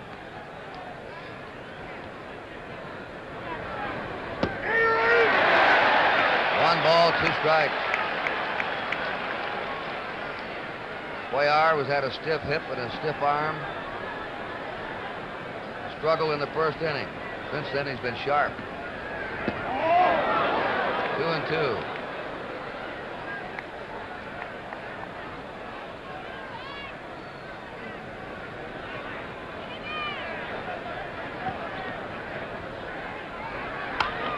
Harris hit to Robinson in back of the bag. Fell down at home plate. And the throw goes over to foul. May fell down in the plate. Couldn't get out of the box. He's out. Robinson to foul. I'll look at the Brooks Robinson play on the smash off the bat of Lee May. Number 11. And again, very sure-handed in the setup for the throw, and now he can relax and take his time as he knows that May is on the ground and unable to run. A high pop-up by Hal McRae. Belanger, the shortstop. 2 down. McRae had doubled his first time. 9 in a row now. Cuellar is set down. Tommy Helms grounded to short his first time. Tommy Helms. Cuellar accounted for the only Oriole victory in last year's World Series. 16 innings against the Mets, he allowed only 2 runs. Ball 1 to Tommy Helms. Baltimore's ahead 6-3. Concepcion's on deck. This is the top of the 4th inning. And it's popped up once more. Boog Powell calling for it. 3 up and 3 down for the Reds. At the end of 3.5 innings, Baltimore 6, Cincinnati 3. Well, with the Orioles ahead, if they hold that lead and get the Reds out in the top of the 5th inning, this will be an official ball game. The top of the order for the Orioles and the last of the 4th. Belanger, Blair, and Frank Robinson facing Milt Wilcox. Belanger's fouled out and singled. He drove in a run in the 2nd inning.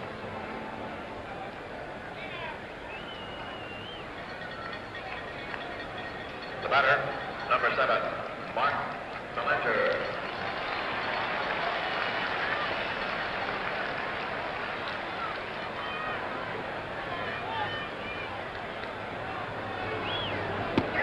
That's ball for a strike. The Orioles have scored every inning, 2 runs in each inning. The Reds jumped off with 3 runs in the first, but they have been overtaken. Foul makes it strike 2.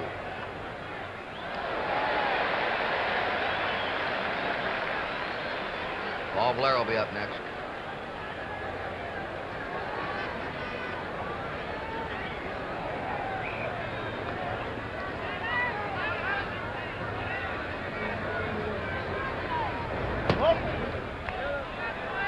One and 2.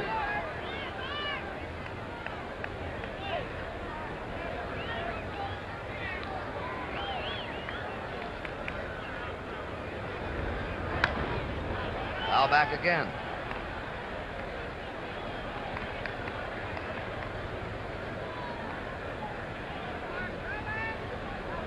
The Oriole dugout.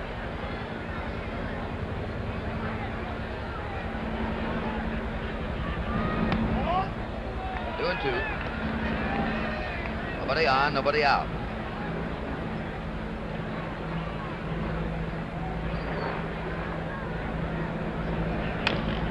Hit to the right side to Helms. 1 down. Helms has played a very solid second base in this series. Blair is 2 for 2. Single to left in the first. Single in the second, and drove in a run. Blair. And he and Brooks Robinson are now tied for the most hits, 8 apiece. Ball 1.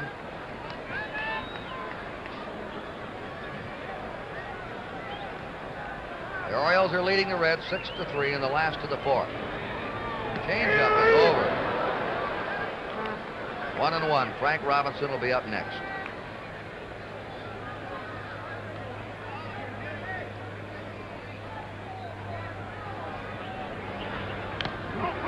Foul tip for strike 2. 1 and 2.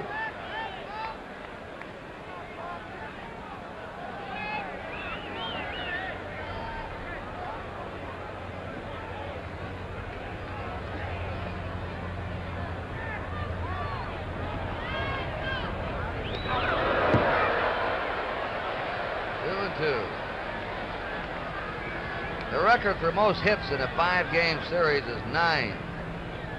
held by 6 players. The last to do it was Bobby Richardson in the 1961 series. Blair and Brooks Robinson each have 8. 3 up, 3 down for the Orioles in the 4th at the end of 4 innings. Baltimore 6 and Cincinnati 3. Number 13, Dave Concepcion. Dave Concepcion is going to lead off and will have a pinch hitter for Wilcox. Angel Bravo will be up next. Then to Bobby Tolan at the top of the order. Foul ball out of play. Mike Cuellar gave up 4 hits in the first inning and 3 runs. That's Bravo. And since then, he's not allowed a base runner. 10 Reds in succession have gone down.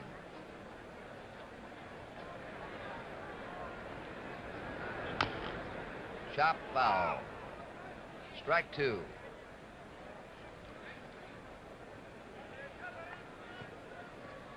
That's Wilcox. That hot smash, I think, hurt him off the bat of Frank Robinson. He had ice packs on him and have taken him into the clubhouse. Ground ball to Belanger. 1 down. Angel Bravo coming up. Bravo hit .310 as a pinch hitter this last year. 277 for the season. He's nothing for 2 in the World Series. Angel Bravo.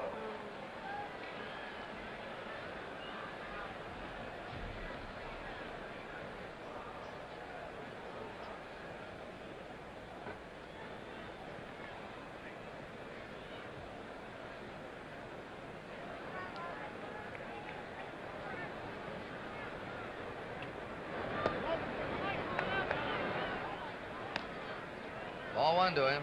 Tony Cloninger will come in to pitch in the last of the 5th inning for Cincinnati. Baltimore leading 6-3. Top of the 5th. Ball 2. Bobby Tolan on deck. Bravo lives in Santa Rita, Venezuela.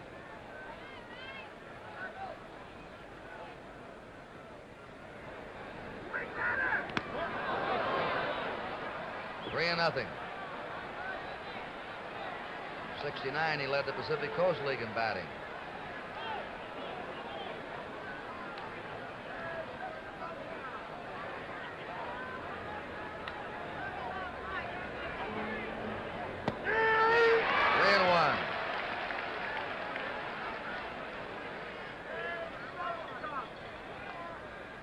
Home plate umpire Bill Williams' voice booming out today. The 3-1 delivery. 3-2.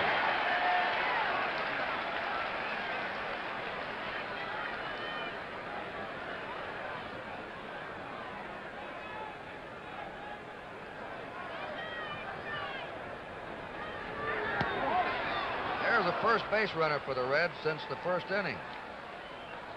And the top of their order is coming up. Bobby Tolan has struck out and grounded out.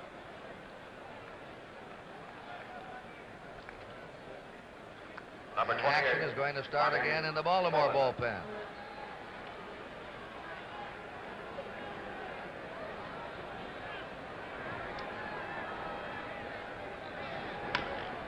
Foul ball.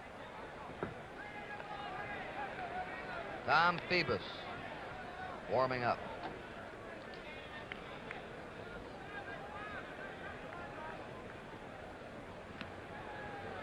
Weaver quick to warm his bullpen up today because of the physical condition of Cuellar.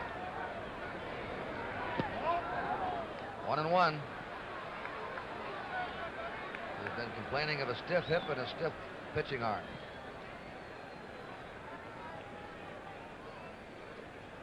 Bravo at first, 1 down.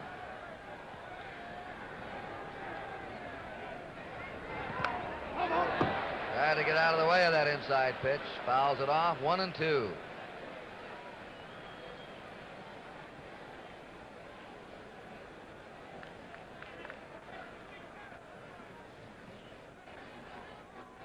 Boog Powell holding against Bravo.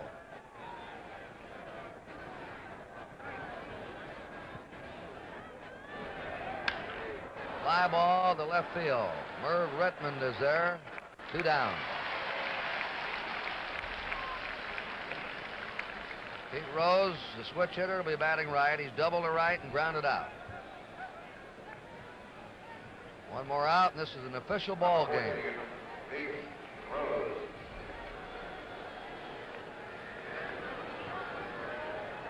Unless the Reds would come up with some runs.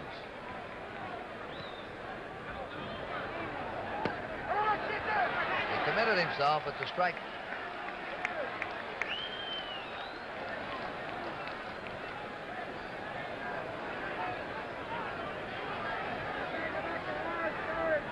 Sport Magazine gives the car, you know, to the outstanding player, a Dodge Charger. Robinson's. Look at that swing. Brooks Robinson, according to everybody around here, is going to win it. We don't know. I would say it'd be Robinson or Lee May. You could say at least he's made a down payment for it.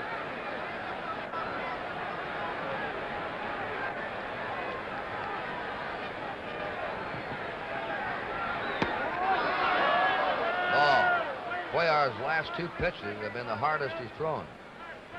1 ball, 2 strikes to Rose, 2 down. Angel Bravo at first base.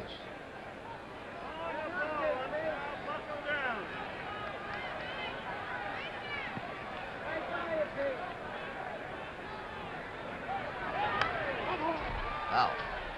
1 and 2 to Rose.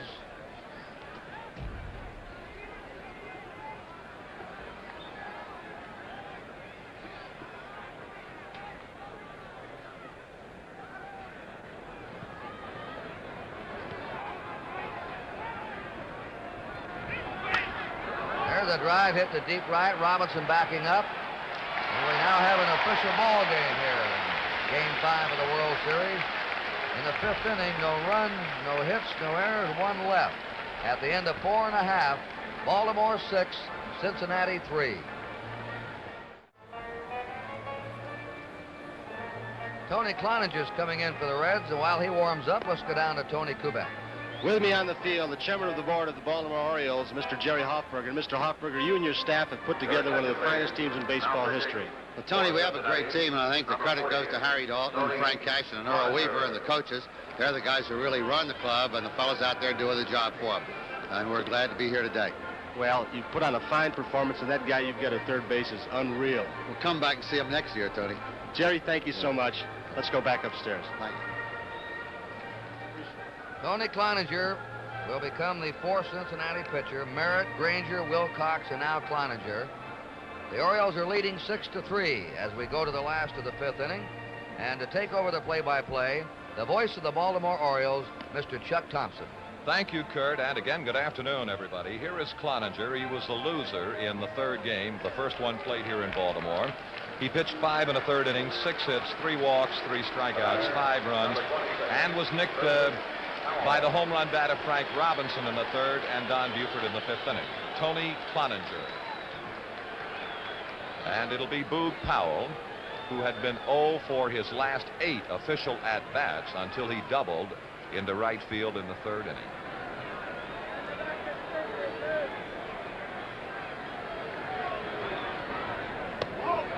Ball 1. 30-year-old Tony Cloninger, and if he looks big and strong, he is exactly that. 6 feet, 215 pounds, from Lincoln County, North Carolina. Tony Perez, waiting for the pop-up. 1 gone.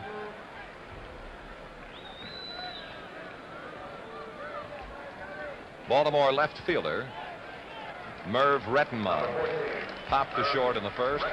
He singled to knock in the Orioles' 5th run in the 3rd inning.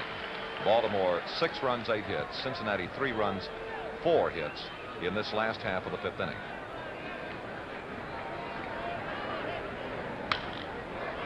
Let's see if it's playable. It is going to be out of play.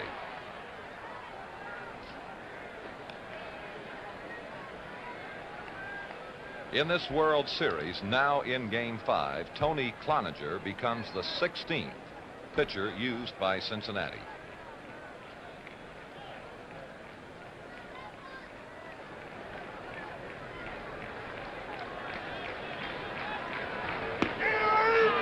good breaking ball to Rettenmund. Though I have watched American League Baseball for a few years, I must admire the plate technique of the National League's Billy Williams, the ball and strike umpire this afternoon. Fine work.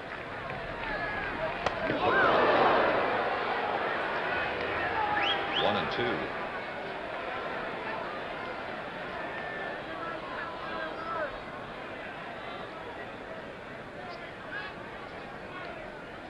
And Rettenmund pauses to reflect a moment. 1 and 2. Out of play.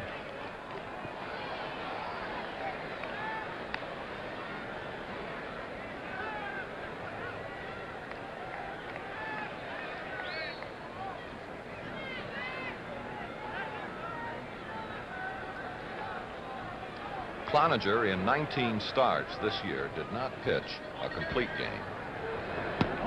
2 and 2.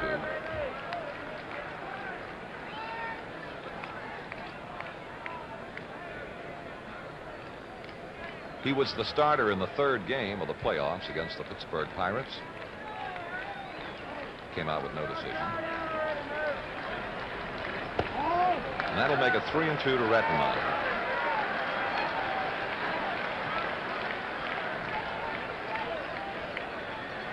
As has been said, control has been one of Cloninger's problems. He averaged 4.7 walks per 9 innings this year. 3-2 to Rettenmund. Out of play. And his National League average shows about 4 walks a game, or 4 per 9 innings.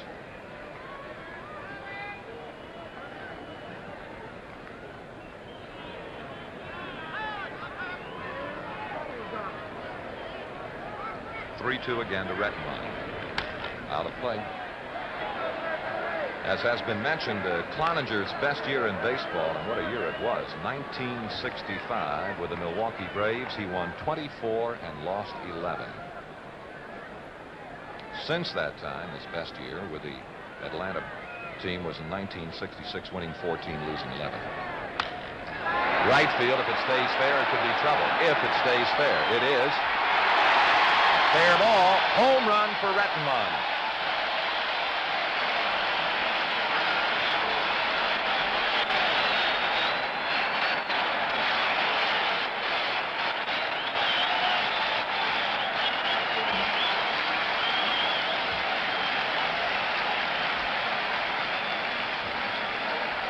Rettenmund with power to the opposite field.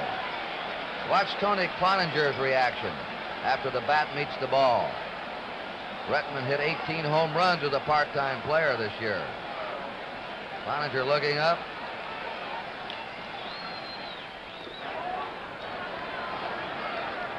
Brooks Robinson, ball 1. Brooks 0 for 2 this afternoon. Fly to left, grounded to second base. 1 out. Baltimore 7, Cincinnati 3. Out of play. 1 ball, 1 strike.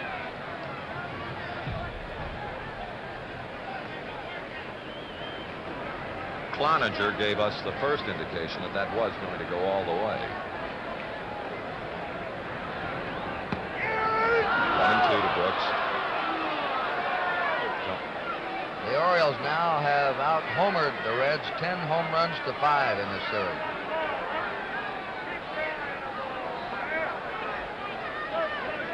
One and 2 the count to Brooks Robinson, 1 out. Well, let's see if the shortstop can get back on it or the center fielder in. No one. And Brooks Robinson fell rounding first base. He is apparently all right, perhaps a little embarrassed.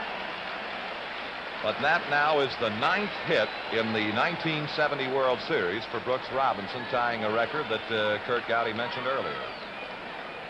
The last one to do it, Bobby Richardson, 1961. The second hit off Cloninger and the 10th Baltimore hit in Game 5. Dave Johnson has walked and has singled to knock in a Baltimore run. 1 out. Brooks at first.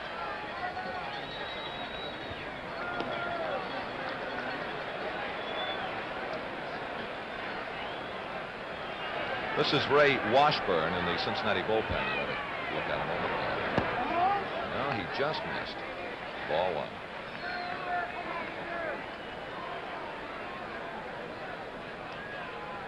If you had been in Baltimore with us early this morning, you could not possibly have believed that the Orioles and the Reds could play a couple of innings, let alone get to the bottom of the fifth. Fair ball.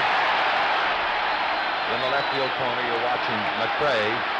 Brooks is to third, and they hold him there. And to second base, Dave Johnson, his second, a two-base hit of the series.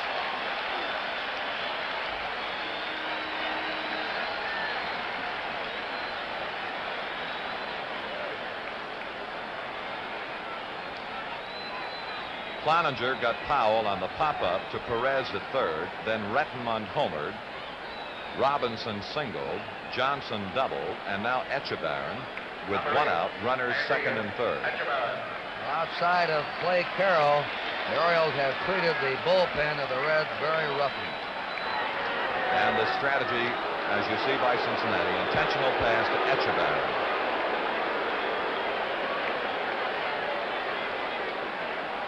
And I don't think in the years I've watched baseball I have ever seen an intentional pass given without the fans booing. And yet is a very important part of the strategy of baseball and a part of the game that has to be recognized and has to be used. Bases are loaded and Cuellar is the batter. Think he's remembering McNally? He might also be remembering a swing he made in Minnesota that a 29-mile-an-hour wind blew back fair for a grand slam home run in the Oriole-Minnesota playoff series. Cuellar has lined to the right fielder rows and has struck out. The infield is in double play depth with one out, bases loaded. Ball one.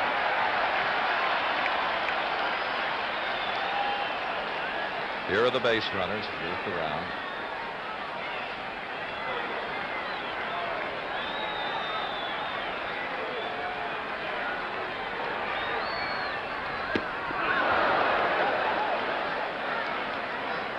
One and one to Cuellar.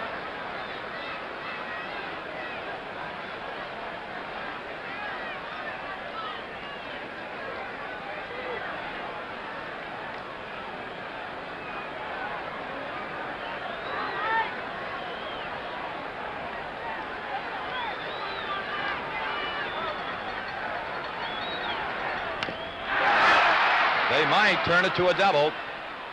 Nope, they couldn't get Cuellar.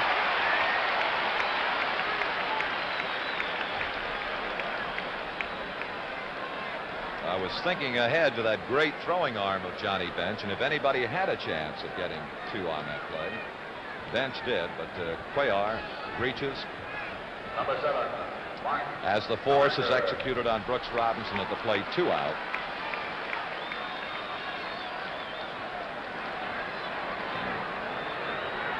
Bases remain loaded and Mark Belanger. Watching Pete Rose calling for it. Final out of the inning. But at the end of 5 innings, the score is now Baltimore 7 and Cincinnati 3.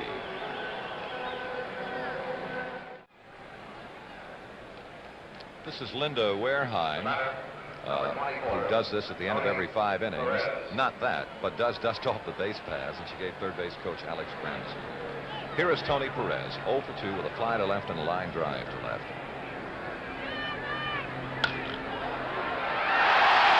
And you've seen again the defensive artistry of Baltimore shortstop Belanger, and again the Reds hit it right at somebody. Belanger, a former basketball star at Pittsfield, Massachusetts, is tall. Look at the reach he has, and he can go to his right or left. Tough to get that ball through that left side of the Baltimore infield. Here is Johnny Bench. Single to knock in the Reds' first run. Let's see whether Dave Johnson, he will. Second baseman Johnson making the play. 2 down, top of the 6th.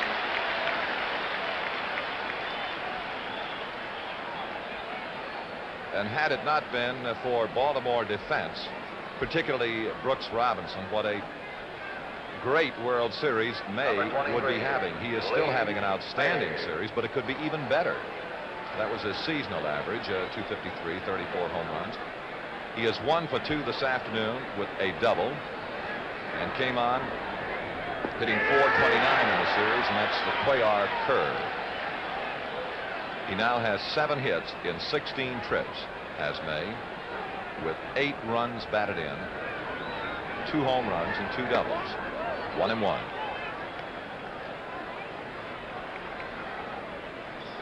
And if you take Brooks Robinson off third base, you can add more to the Lee May figures. 2 and 1. 2 out. Nobody out. Cuellar retired 11 in a row following McRae's double in the first inning.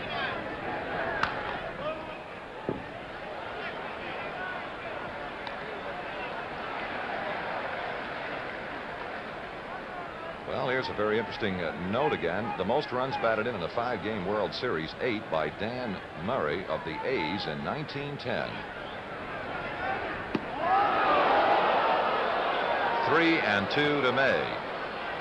And if the series ends today, Lee May will tie the record, or he could break that record. He has now 8 runs batted in. And we are in the 5th game. Watch Paul Blair.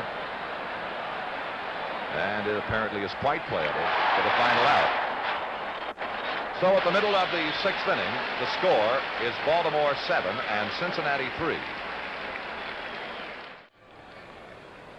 In the Baltimore half of the 6th inning, Paul Blair, who singled in the first, singled in the second, and struck out in the 4th, will face Cloninger. The batter, number 6, Paul Blair. I think it can be said without fear of contradiction, there is not a better center fielder in the American League than Paul Blair. Curt? Sparky Anderson compares him to Willie Mays, how shallow he plays. Well, that's putting Paul Blair in outstanding company. That makes it 1 and 1, and you saw Frank Robinson, the on-deck hitter.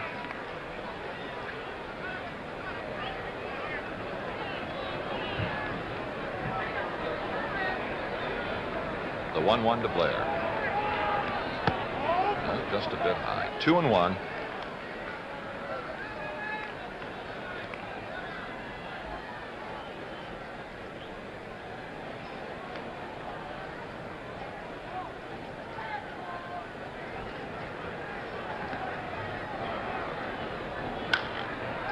Out of play.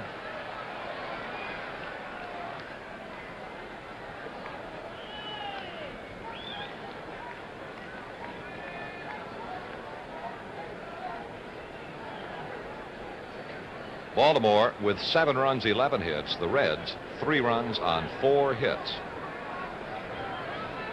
All 4 hits, all 3 runs in the first inning for Cincinnati.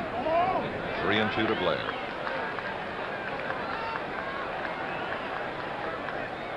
Starter Cuellar has had streaks where he retired 11 in a row and is currently working on a streak of retiring 5 Reds in a row. 3-2, Cloninger to Blair.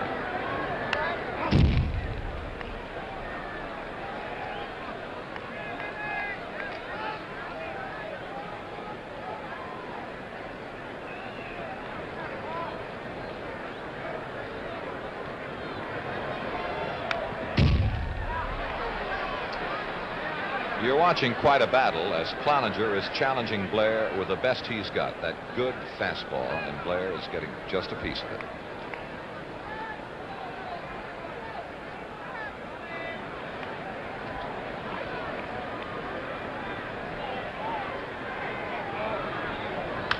Out of play again.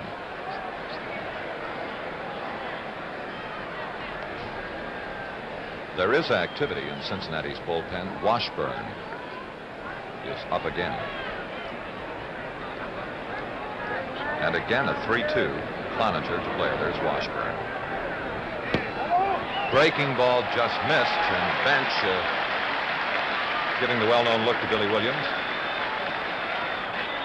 Cloninger's second walk. The first one was an intentional pass to Etchebarren in the 5th inning. And the batter is Frank Robinson.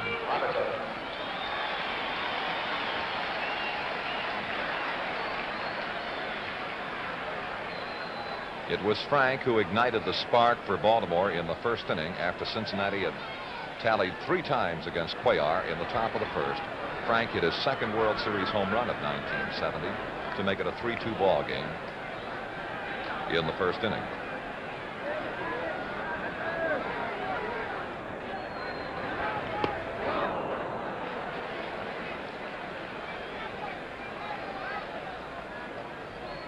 May holding with Blair. And Powell, the on-deck hitter. So Cloninger is working his way through the heavy end of the Baltimore batting order here in the bottom of the 6th.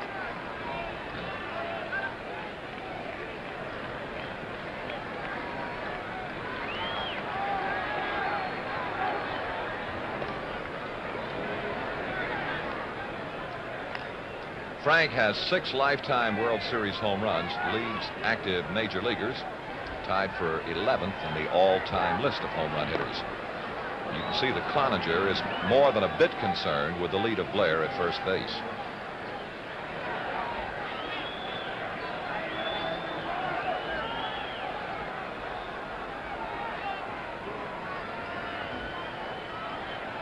One strike pitch to Frank. 1-1. Blair held. He's not going anywhere. The fellow that we've been watching on the pregame show during the World Series, no longer active as a player, Mickey Mantle, has the most World Series homers. He had 18. A ball and a strike to Frank Robinson.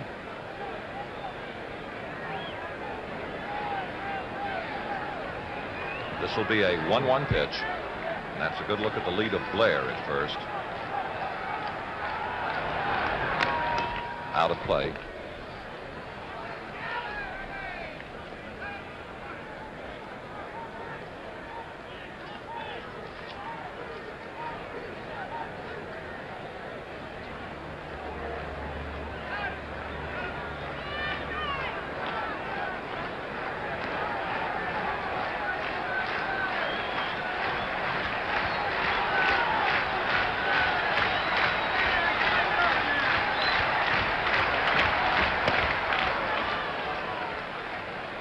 One gone as Frank Robinson is out on strikes. The batter, Boog Powell.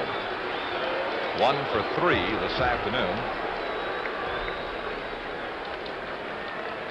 Number 26, Boog Powell.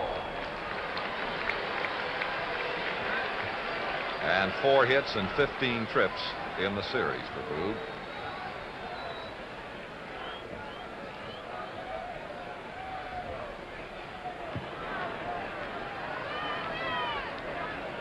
May is still holding with Blair at first base. Watching Blair on his way to third. The throw will be to second base. And Powell has his second hit of this game, number 5.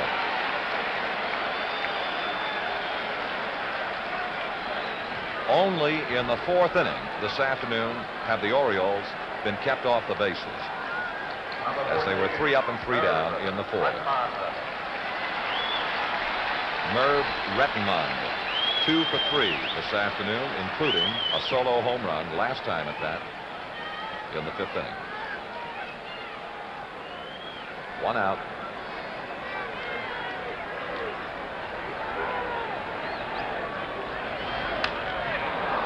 And Perez may have a play. 2 down now.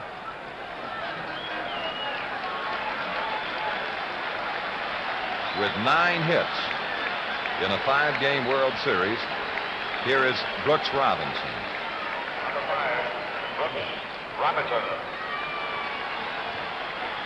And he's only hitting .474 in this World Series.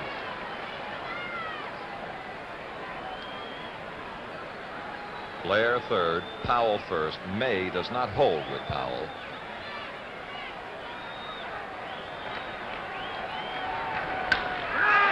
Good play by Perez, the short route for the force on Powell at second, and the final out. At the end of the 6th inning, the score is Baltimore 7 and Cincinnati 3. In the event the World Series is over on Sunday, NBC will present NFL football. 1 o'clock Eastern Daylight Time, Baltimore at New York, Miami at Buffalo. 2 o'clock it'll be San Diego at Chicago. 4 o'clock Kansas City at Cincinnati, Pittsburgh at Houston. For the game in your area, consult your paper for the listing. NFL football on NBC this Sunday if the World Series is over.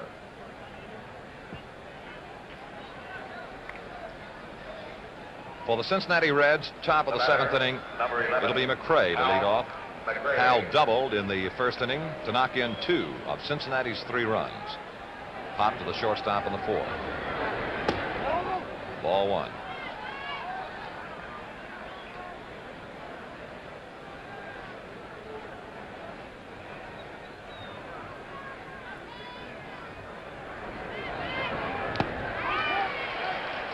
We pause briefly for station identification. This is the NBC television network.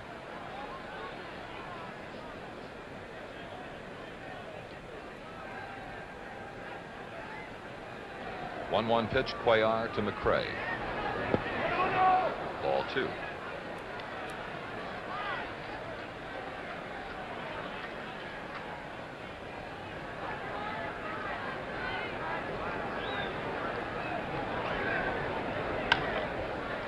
Well, if it stays in play, Echebarren will handle it. 1 away.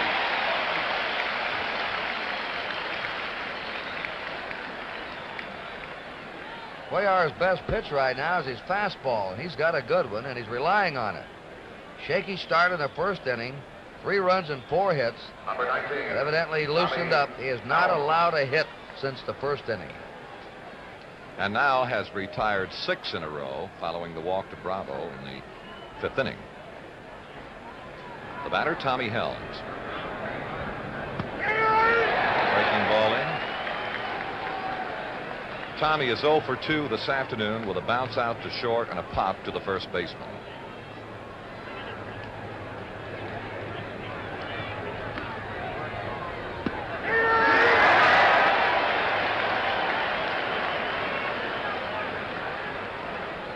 Washburn in the Cincinnati bullpen.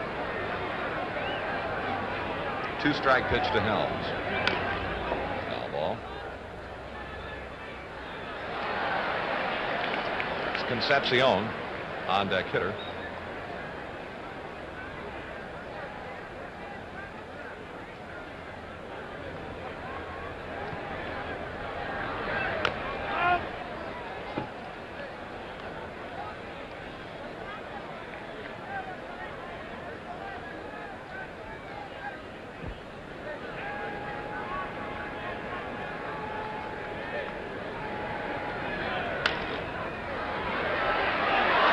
The glove of Dave Johnson, and we'll see what the official scorer rules: base hit or error.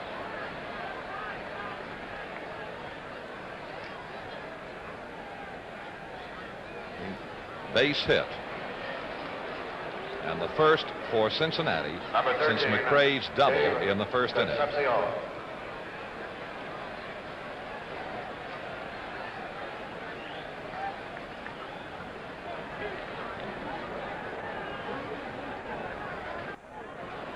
Here is Concepcion, who has popped to second and bounced to short.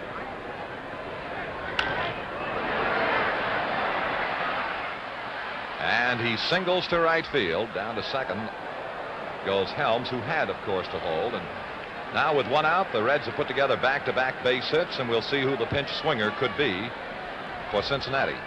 Curt?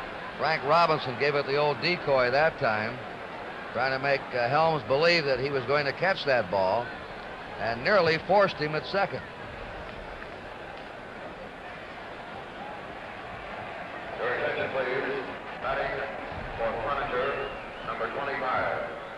Bernie Carbo is has been announced now as the pinch hitter for Tony Cloninger. Dick Hall is throwing in the Oriole bullpen. This will be Bernie Carbo. Bernie is now in his 4th World Series game. He has been to the plate 7 times without a base hit. He hit .310 over the year with 21 home runs. Fine-looking first-year man for Cincinnati. Well, the Reds have got something going with 1 out. Helms at second, Concepcion at first, and pinch hitter Carbo at the plate.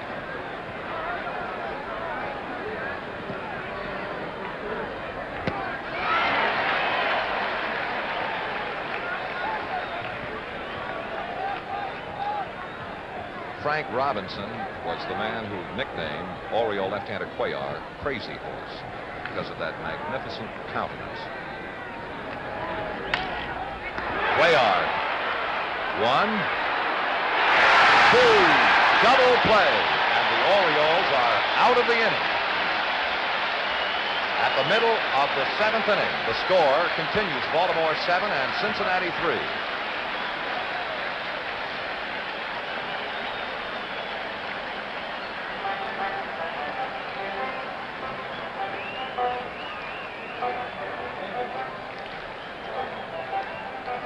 And so at the middle of the 7th inning, the score is Baltimore 7 and Cincinnati 3.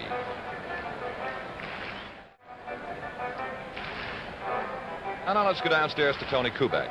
With me down on the field, one of the all-time great third baseman's wives, Mrs. Brooks Robinson. And Connie, I think we're going to be driving a new Dodge around after this World Series. He looks like he's heading for that MVP. Maybe. I don't know. He's having a heck of a series. Is he always that easy-going as he is on the field? Always. Never hollers at the kids or you? Not too often. Nice talking to you, Connie. Real pleasure. Let's go back upstairs.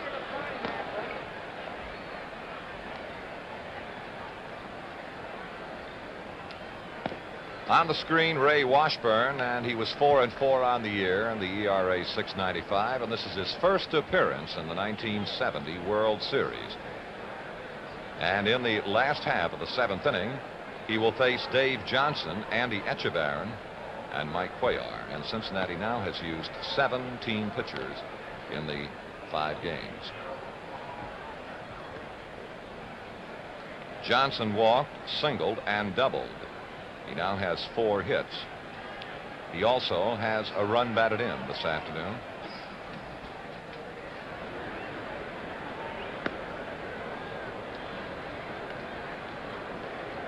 Ray Washburn makes his home in Kirkland, Washington, 32 years old. It's for the Cardinals in the 1967 and in the 68 World Series. Had a 1-1 record. Got into 4 games all told in those 2 series. Dave Johnson.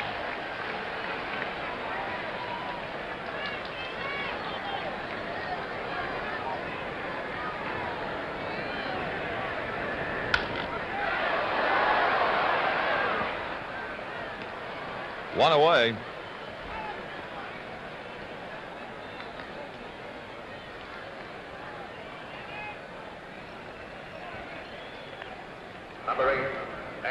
Here is Andy Etchebarren, singled in the 2nd inning, scored Baltimore's 4th run, fly to right, and was given an intentional pass in the 5th inning. Ball 1.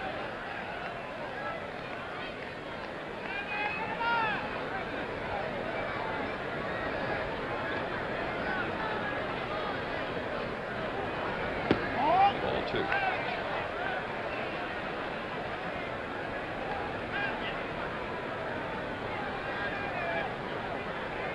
Ray Washburn. 2-0 to Etchebarren.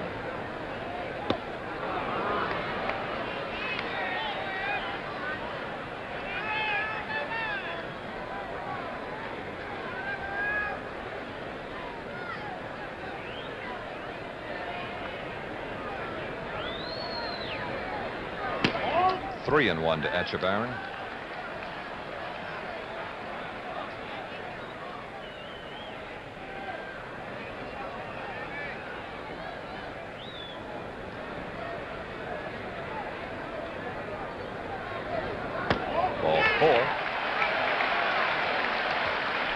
1-out walk to Echebarren brings out Mike Cuellar, and he should get a fine ovation from the Baltimore hands here at Memorial Stadium. Number 35. And also, Chuck, he's the only man in the lineup who hasn't had a base hit yet. He'll be trying to get one.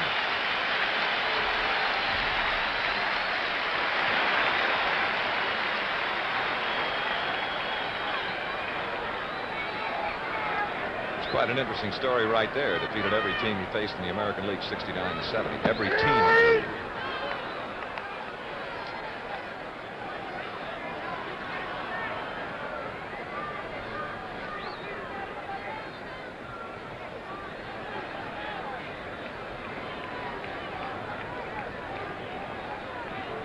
One strike to Cuellar.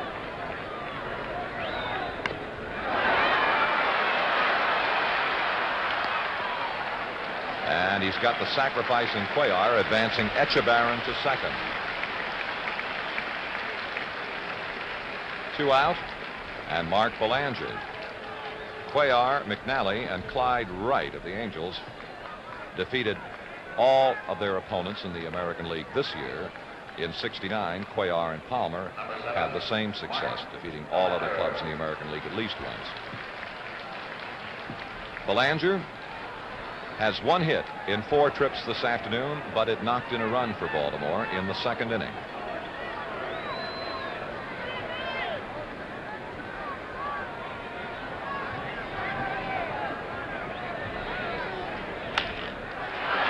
Tommy Helms got it to first in time to get Belanger, and that'll be the Oriole half of the 7th inning. So at the end of the 7th inning, the score is Baltimore 7 and Cincinnati 3.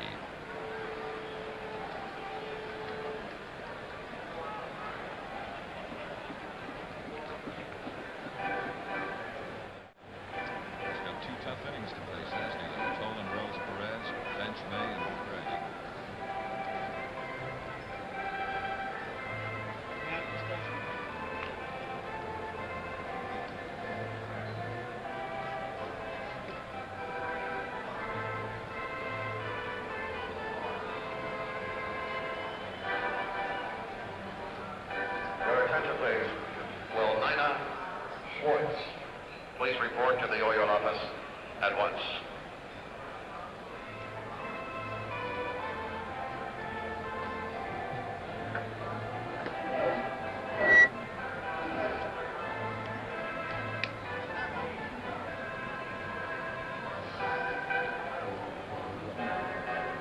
It looks like they let me check. I think it's Leonard.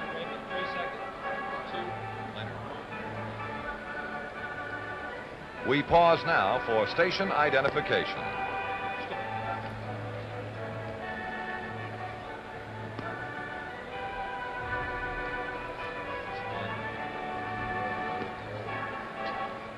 What's the difference? What's the difference?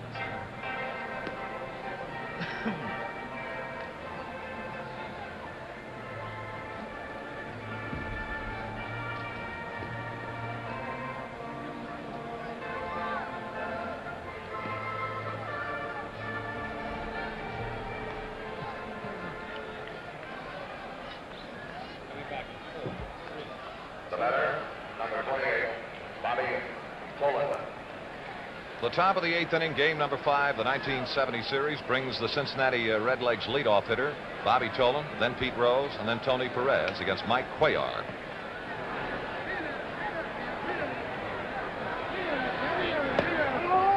Did he or did he? He did not. It is a ball 1.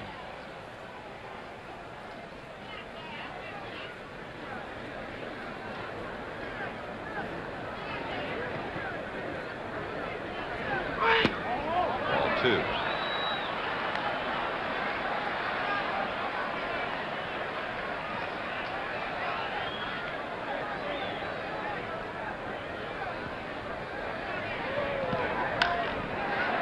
Now Blair is coming on in center field for the first out on the top of the 8th.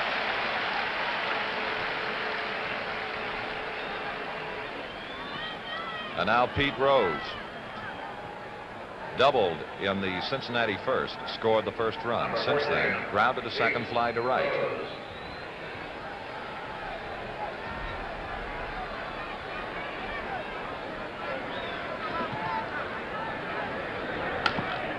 Belanger at shortstop. 2 gone in the 8th, and the applause gets a little louder with every out now. Here is Perez. Fly to left, line to left, and Belanger made a great leaping catch to take a base hit away from him in the 6th inning. Right-handed Dick Hall, left-handed Pete Rickard are working in the Baltimore bullpen. 2 out and an on. Hard slider, ball 1. And I believe by crowd reaction that we're getting a slight drizzle here at the stadium now. Popped him up. Middle of the infield. Who will make the play? Belanger is calling for it. Belanger will make the play. 3 up, 3 down in 1-2-3 order. So at the middle of the 8th inning, the score is Baltimore 7 and Cincinnati 3.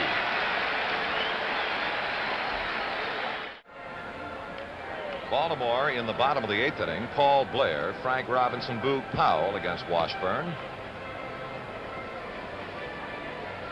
And apparently there is a slight drizzle beginning to fall at Memorial Stadium as we go to the last half of the 8th inning. And the Orioles have to consider themselves extremely fortunate that with the weather confronting them in Baltimore this morning and up until noon today, that they are able to get along as far as they have in Game 5 without a deluge. Thunderstorms were predicted, intermittent rain, and this is the first drizzle that we have had since the early moments of the game. Blair. Strike 1. Blair has had 2 hits and 3 trips.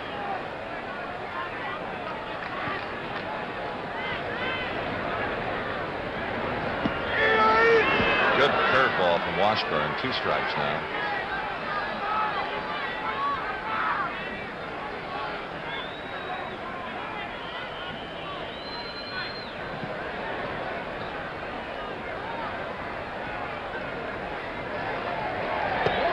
One and 2.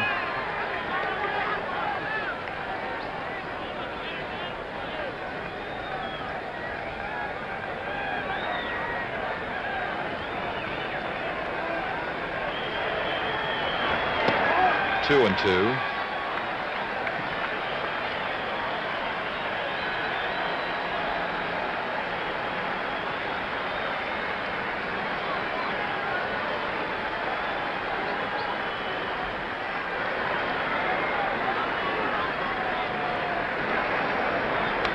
Out of play.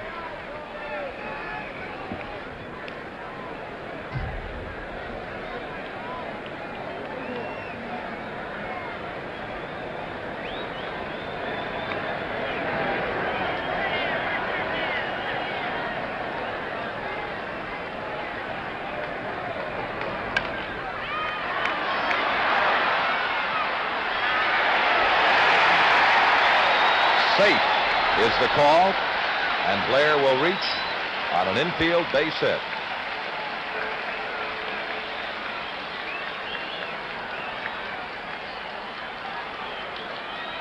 This is quite an effort here by Concepcion.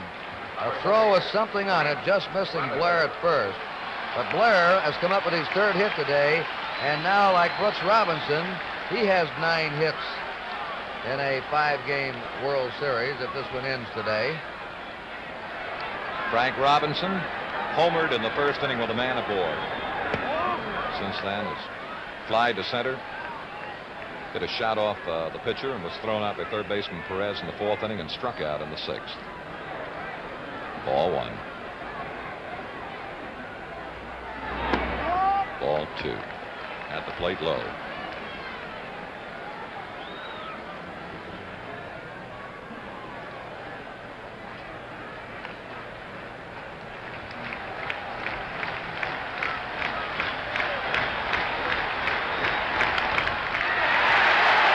Robinson to right field. Blair will hold at second.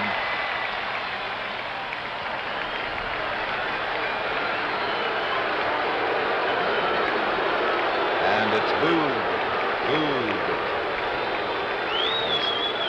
Baltimore's first baseman, who is 2 for 4, 5 hits in the series. He doubled in Baltimore's third, singled in the sixth.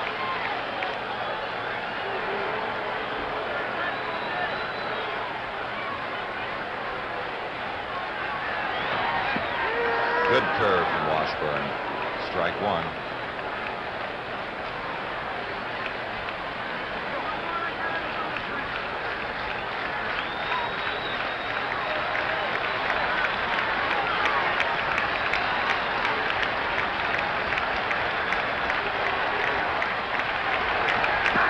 Ball one. Clay Carroll is throwing in the Cincinnati bullpen. Here he is. By far the most effective of Cincinnati's relief pitchers in the series. 1-1 the count to Powell. Blair second, Frank Robinson first.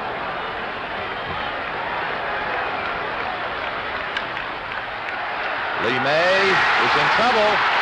Blair is coming home.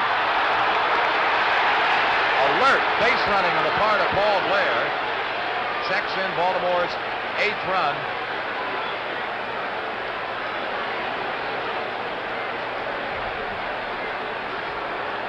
Here's the replay. This ball hit hard, backs May up, and then handcuffs it. He loses his underfooting. Slips and falls down. As Tommy Helms picking the ball up, throwing the pitcher, and Blair scored on the play. The pitcher with his back to the plate. Here's Blair, who was on second, and he just rounded third and kept coming when he saw Washburn with his back to him at first. And Baltimore leads 8-3, 1 out. Frank Robinson at second base.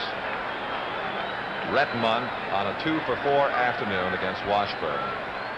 The out at first and Powell, first baseman, the second baseman for the pitcher covering. Out of play. Curt. By the way, Powell gets an RBI. Correct. He was out 3-4 to 1, but Blair scored on the play, so give Powell a run batted in. 1 strike to Rettenmund. 1 out. Ball one.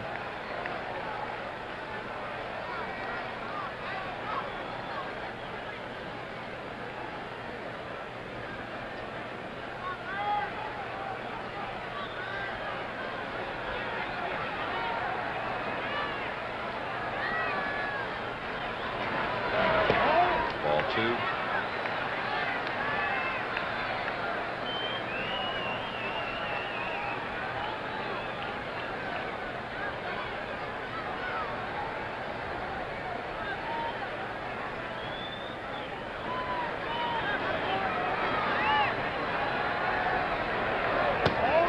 Three and one now to Merv Rettenmund.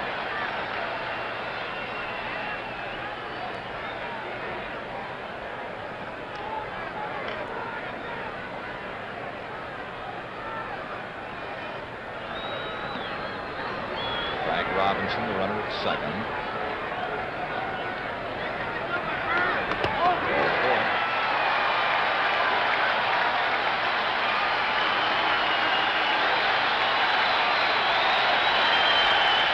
A standing ovation for Brooks Robinson.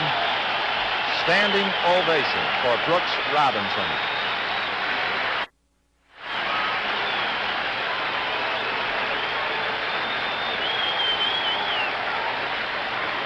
We're going to bring Clay Carroll on. Brooks Robinson has a chance, if this series ends today, if he gets a base hit to break the all-time record for most hits in a 5-game series.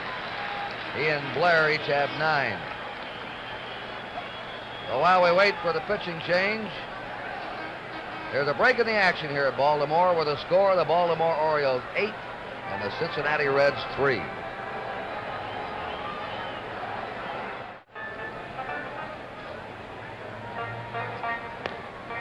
And now we go down to Tony Kubek. I'm seated with Mr. Joe Cronin, president of the American League. And Mr. Cronin, this has got to be one of the finest teams to represent your league in many a year. Tony, the American League's really proud of this great ball club. It reminds you of the great Yankee teams of old. They have the defense, they have the fine pitching, they have a bullpen, and a great defensive team, as you've always said. And with the punch. as a fine ex-shortstop in the Hall of Fame himself. What about Belanger? He's kind of unsung on this team. Isn't Belanger a fine fielder? He's sure-fisted, got a great arm, good on relays, and I think that jump and catch that he made of that line drive off Perez. Incidentally, Perez hit the ball good both times. That one to Belanger and the one to left field. And Belanger made a great play. He's a great player. Mr. Joe Cronin, thank you so much. Let's go back upstairs. Thank you, Tony.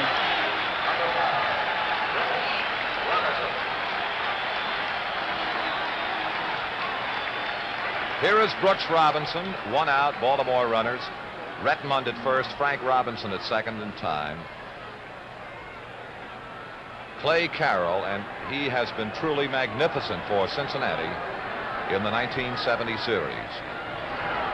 Now let's see if it's in or out of play. Giving it a look, it's McRae, and it is out of play. And a fine catch by that spectator. Clay Carroll, for the Reds in 1970, is now in his 4th game of the 5-game series to date. He has won a game without a defeat yesterday's, pitching 8 1/3 innings, allowing only 4 hits, walking 2, and striking out 9. 1 strike to Brooks. Good fastball from Carroll, 2 strikes. Looking ahead to the Cincinnati 9th, bench, May, McRae are the 2 batters against Cuellar. Out of play.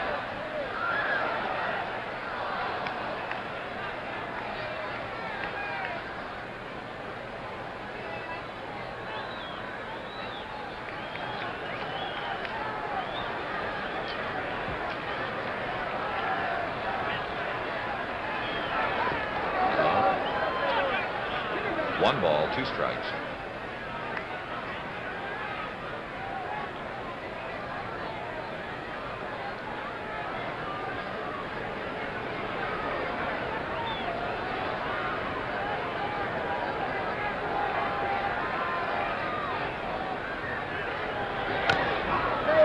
Count holding 1-2.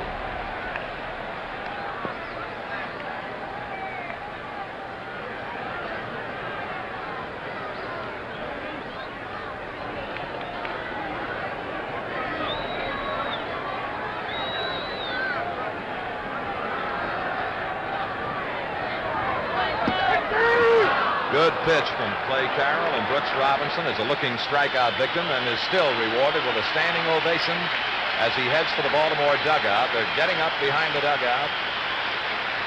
And this most popular of all to wear the uniform of a Baltimore Oriole, if the series ends today, you can use all of the superlatives you can think of, and it would describe his play in this series. Here's Dave Johnson. 2 out now. Retmund first, Frank second. Ball 1 to Dave. Dave with a 2 for 3 afternoon, a single and a double.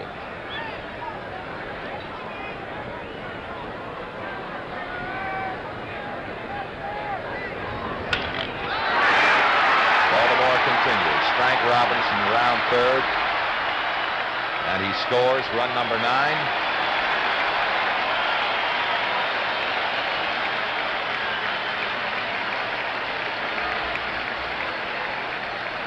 Curt? We're talking about all these other Orioles. Here's a very underrated player, that Dave Johnson. And now Andy Etchebarren. Number 8, Andy Etchebarren. Andy has singled, flied to right, and walked twice. One of those times intentionally.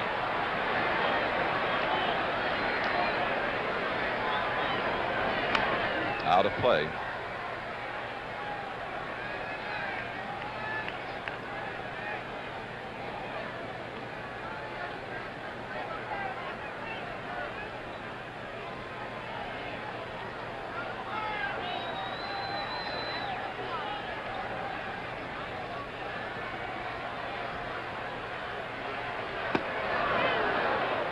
Two strikes to Etchebarren. Runs 8 and 9 are charged to Washburn.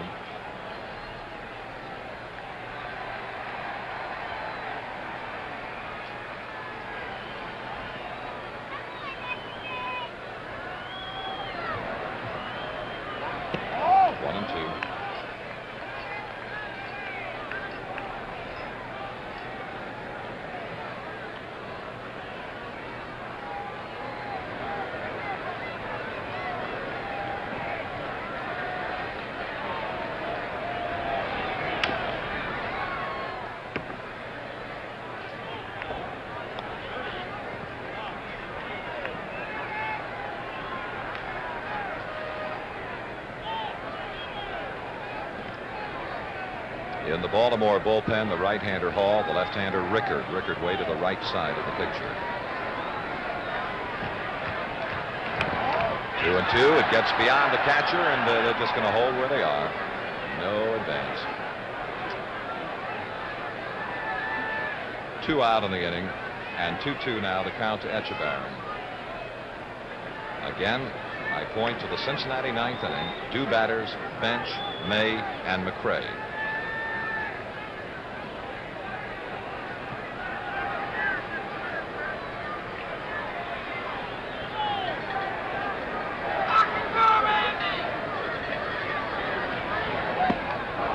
No, that's 3-2 now. Whoops, now it is called a strike, and that Etchebarren committed himself, and the inning is over. So at the middle, a check out at the end of the 8th inning, the score is Baltimore 9 and Cincinnati 3. Well, the Reds are up in the 9th inning now. Johnny Bench, 1 hit in 3 times. Mike Cuellar is inside. Cuellar gave up 4 hits and 3 runs. The Reds jumped out to a 3-0 lead in the 1st inning, but Cuellar has shut them out since. Foul ball. 1-1. And as Earl Weaver remarked before the game, I may let him stay in there longer than I normally would another pitcher. Sometimes he gets roughed up in the 1st inning or 2, but he needs to loosen up. And he started loosening up in the 2nd inning. Strike. 1 ball, 2 strikes. Cuellar finished the season strong like he did last year. He's had 2 great finishes in a row. Slow curve, high. They smell the blood here in Baltimore. The crowd roaring now in every pitch. Cuellar, since July 1st, has won 16 out of 19 games. That's a... Oh! Robinson does it again! Brooks Robinson making another phenomenal play at third.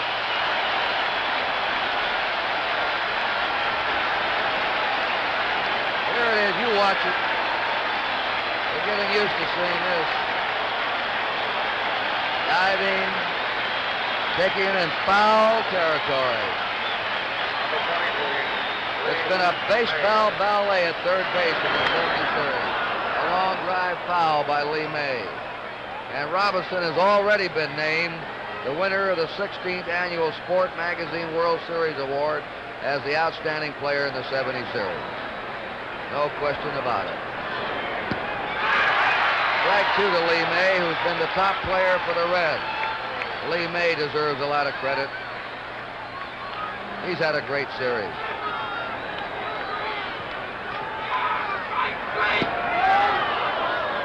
One ball, 2 strikes.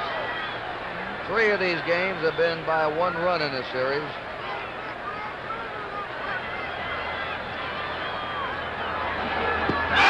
Checking out. The Orioles are 1 out away from the World Championship.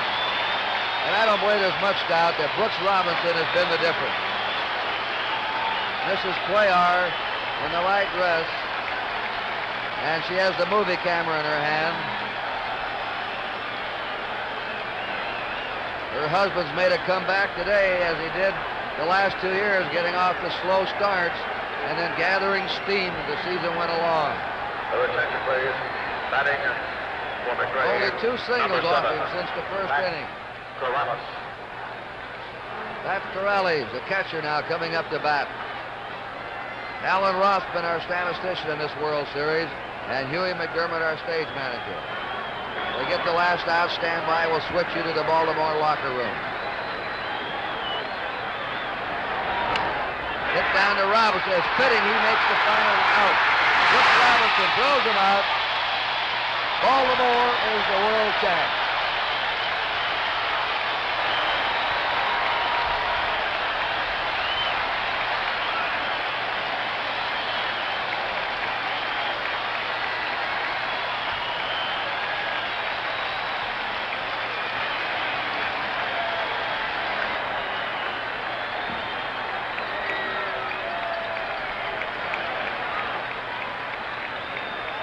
The Reds were murderous against left-handed pitching this year, but McNally and Cuellar have defeated them in the World Series.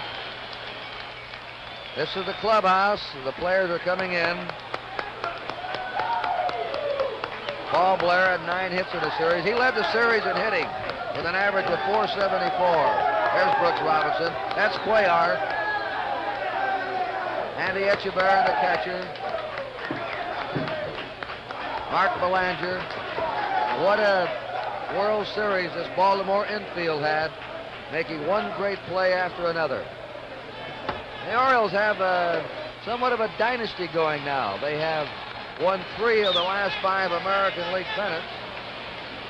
Their second World Championship in the last 5 years. And Cuellar all the way, of course, in this game is the winner. The losing pitcher, the starter, Jim Merritt, plagued by a bad elbow.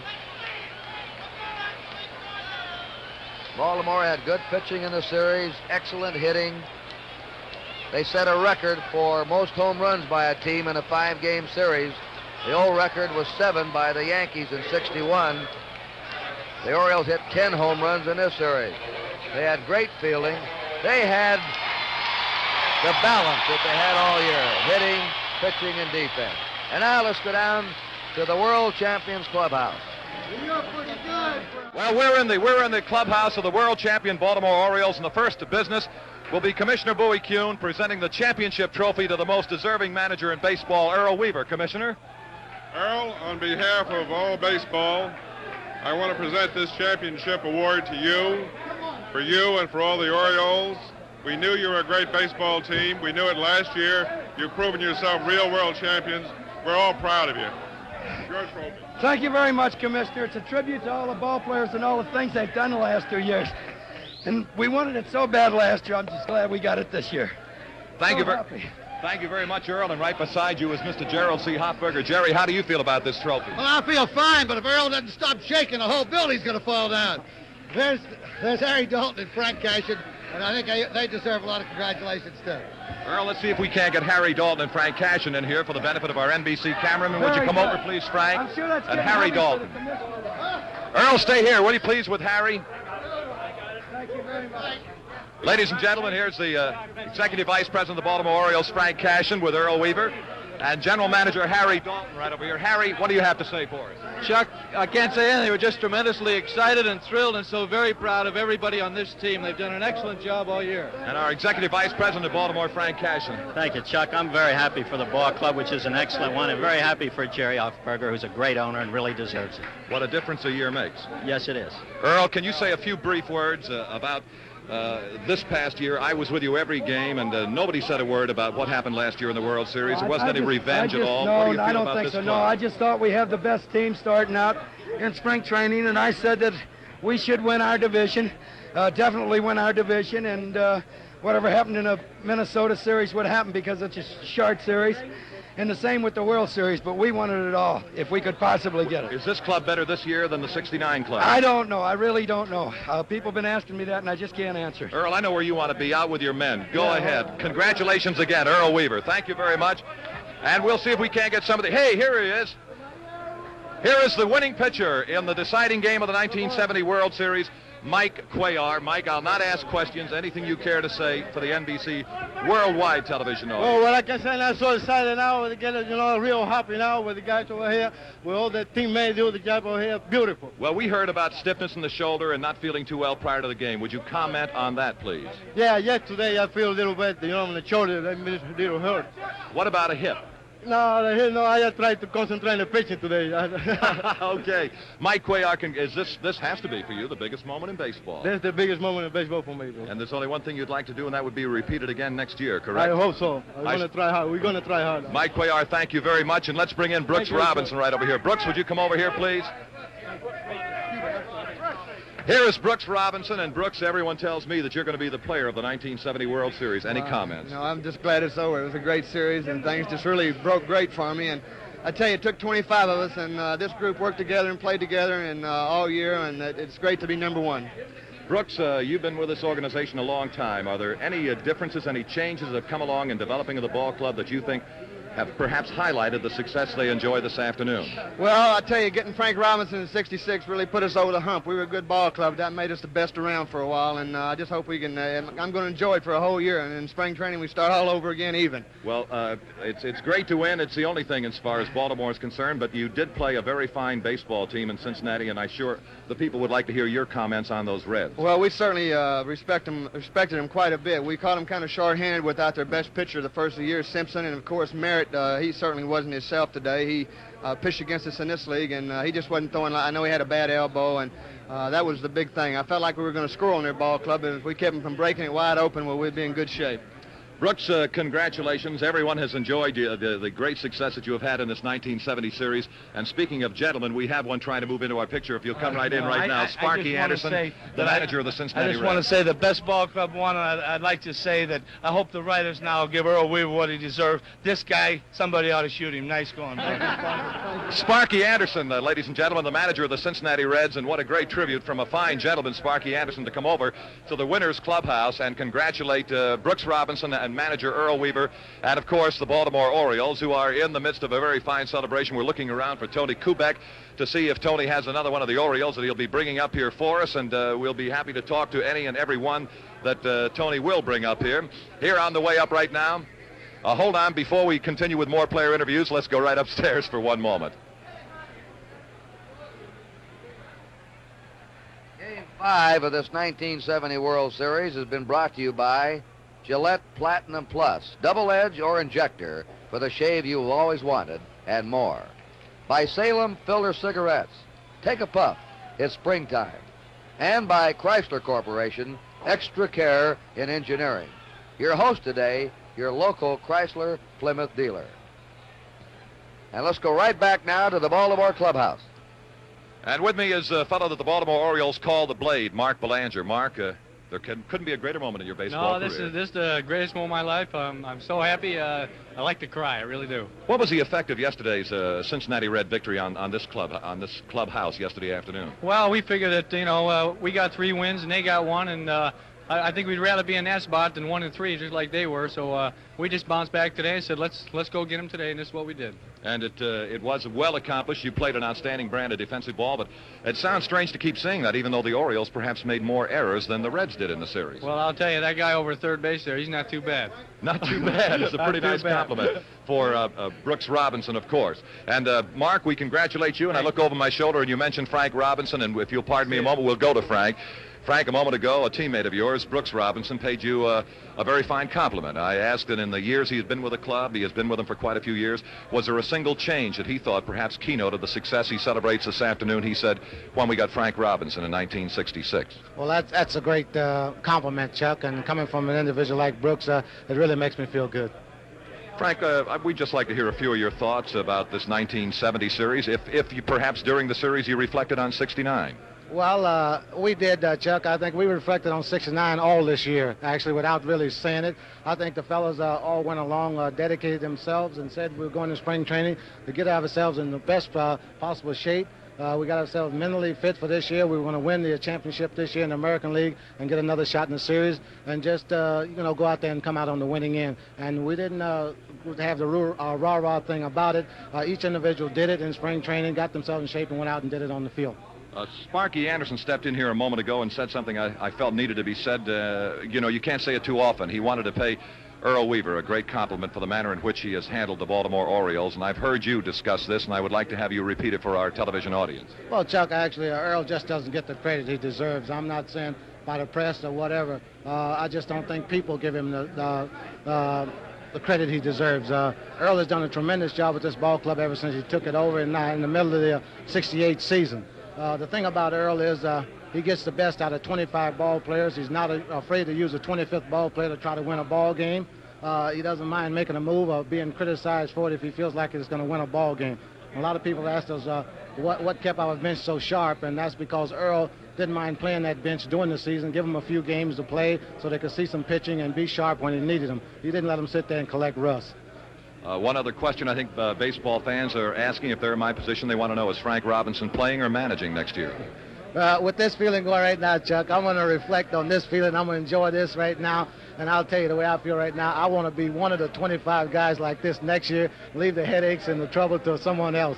I feel like right now I'm going to be a player next year. This is tremendous. And Frank feels that there are a few more left for Frank, years left for Frank That's Robinson. right. And I'd like to say one thing, and this isn't trying to butter Brooks up, but this guy had a tremendous series, Chuck. I don't think anybody could have dreamed of the series that he had going into this series. But if the people just remember, and this shows you what a great ball club we have, and there's no one individual's on this ball club. In the third inning, Brooks Robinson has the hottest series, but he went to right with a man on second, nobody out, and got the man over the third. And this just shows you what this ball club has done. No one is too big on this ball club. And I'd just like to take my hat off to Brooks. He's done a hell of a job, this series. This guy's always done it when the chips are down. He's able to come up with the big plays and drive in the big run. Frank Robinson, again, congratulations and thank you for your kind words. And we have Dave McNally coming into our picture right now. Thank you, Frank Robinson. Well, Dave, this is way back in February when the pitchers reported down to spring training. This is the afternoon that you were looking forward to, right? This is what we're shooting for, and I'm so happy we made it, I can't believe it. And two of Baltimore's left-handers, Cuellar and McNally, went the route and defeated a fine baseball team that has had great success against left-handed pitching. Well, Chuck, they're an excellent hitting ball club and Ruga ball club all around, and I was very happy and fortunate to beat them in the series, but I wouldn't want to pitch against them for a living. I understand. Dave, without, really speaking out of school, the Baltimore scouts that looked at the Cincinnati Red Ball Club, would you comment on the information they made available to you? Well, they did an excellent job of scouting the Cincinnati players, and almost any time we got the ball where they told us to get it, we made outs, but we made some mistakes, and they jumped on them. But another fine ball club. And Dave McNally, you're headed for a winter of golf. Is that correct? A winter of golf and relaxation. But a little bit of a celebration prior to the golf. I think we might find room for a party somewhere. Dave, improve that swing of yours. I think they'd like to see another Grand Slam home run. Okay, thank you, Chuck. Thank you, Dave McNally. And here's a young fellow that you speak of courageous athletes. I'd like to introduce the Baltimore bat boy. This is Jay Mazzone. And Jay, this, just say whatever you'd like to right now. This is the greatest bunch of guys in the world. Couldn't have anybody better. Thanks, Chuck. All right, Jay, and we congratulate you. This young man is just an outstanding example of what it takes to be successful in this way of life. Pitcher Jim Harden. And Jim, what about this feeling this afternoon? It's the greatest I've ever had. It's unbelievable, really. I didn't contribute in the series, but I was some kind of happy to be here. It's a nice kind of a habit to get into, Jim Harden, is it not? Every year. I'd like to bring in some of the boys who sometimes have been referred to as second-line players. There's no such thing. Manager Earl Weaver says there are 25. Chico Simone. Chico, you had the base hit out in Cincinnati. Thank you, Chuck, and that was a great thrill, but I think this one is bigger. And right alongside of Chico is Marcelino Lopez. Come on in here, Marcy. You came in to pitch to a left-handed hitter and did your job in Cincinnati. Well, that's the greatest moment of my life. I was hurt for 2 years. I never thought I was going to see this before. I feel so grateful. I don't have a word to say. I just want to say it. I know I didn't see my mother for 10 years, probably watching me on TV now. I like to say hello, and I'm all right. This is a great moment in my life, and I hope next year we do it again. Bless you, Marcelino, and we do hope that your mother has seen you this afternoon.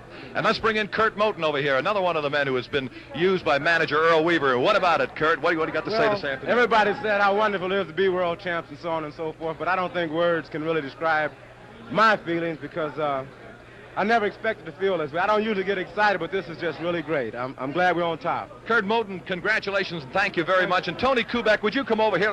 Here is Pete Riggard. What do you say, Pete? How's it feel right now? Silly question. Beautiful. Of course. But any comment on the Cincinnati Red Ball Club?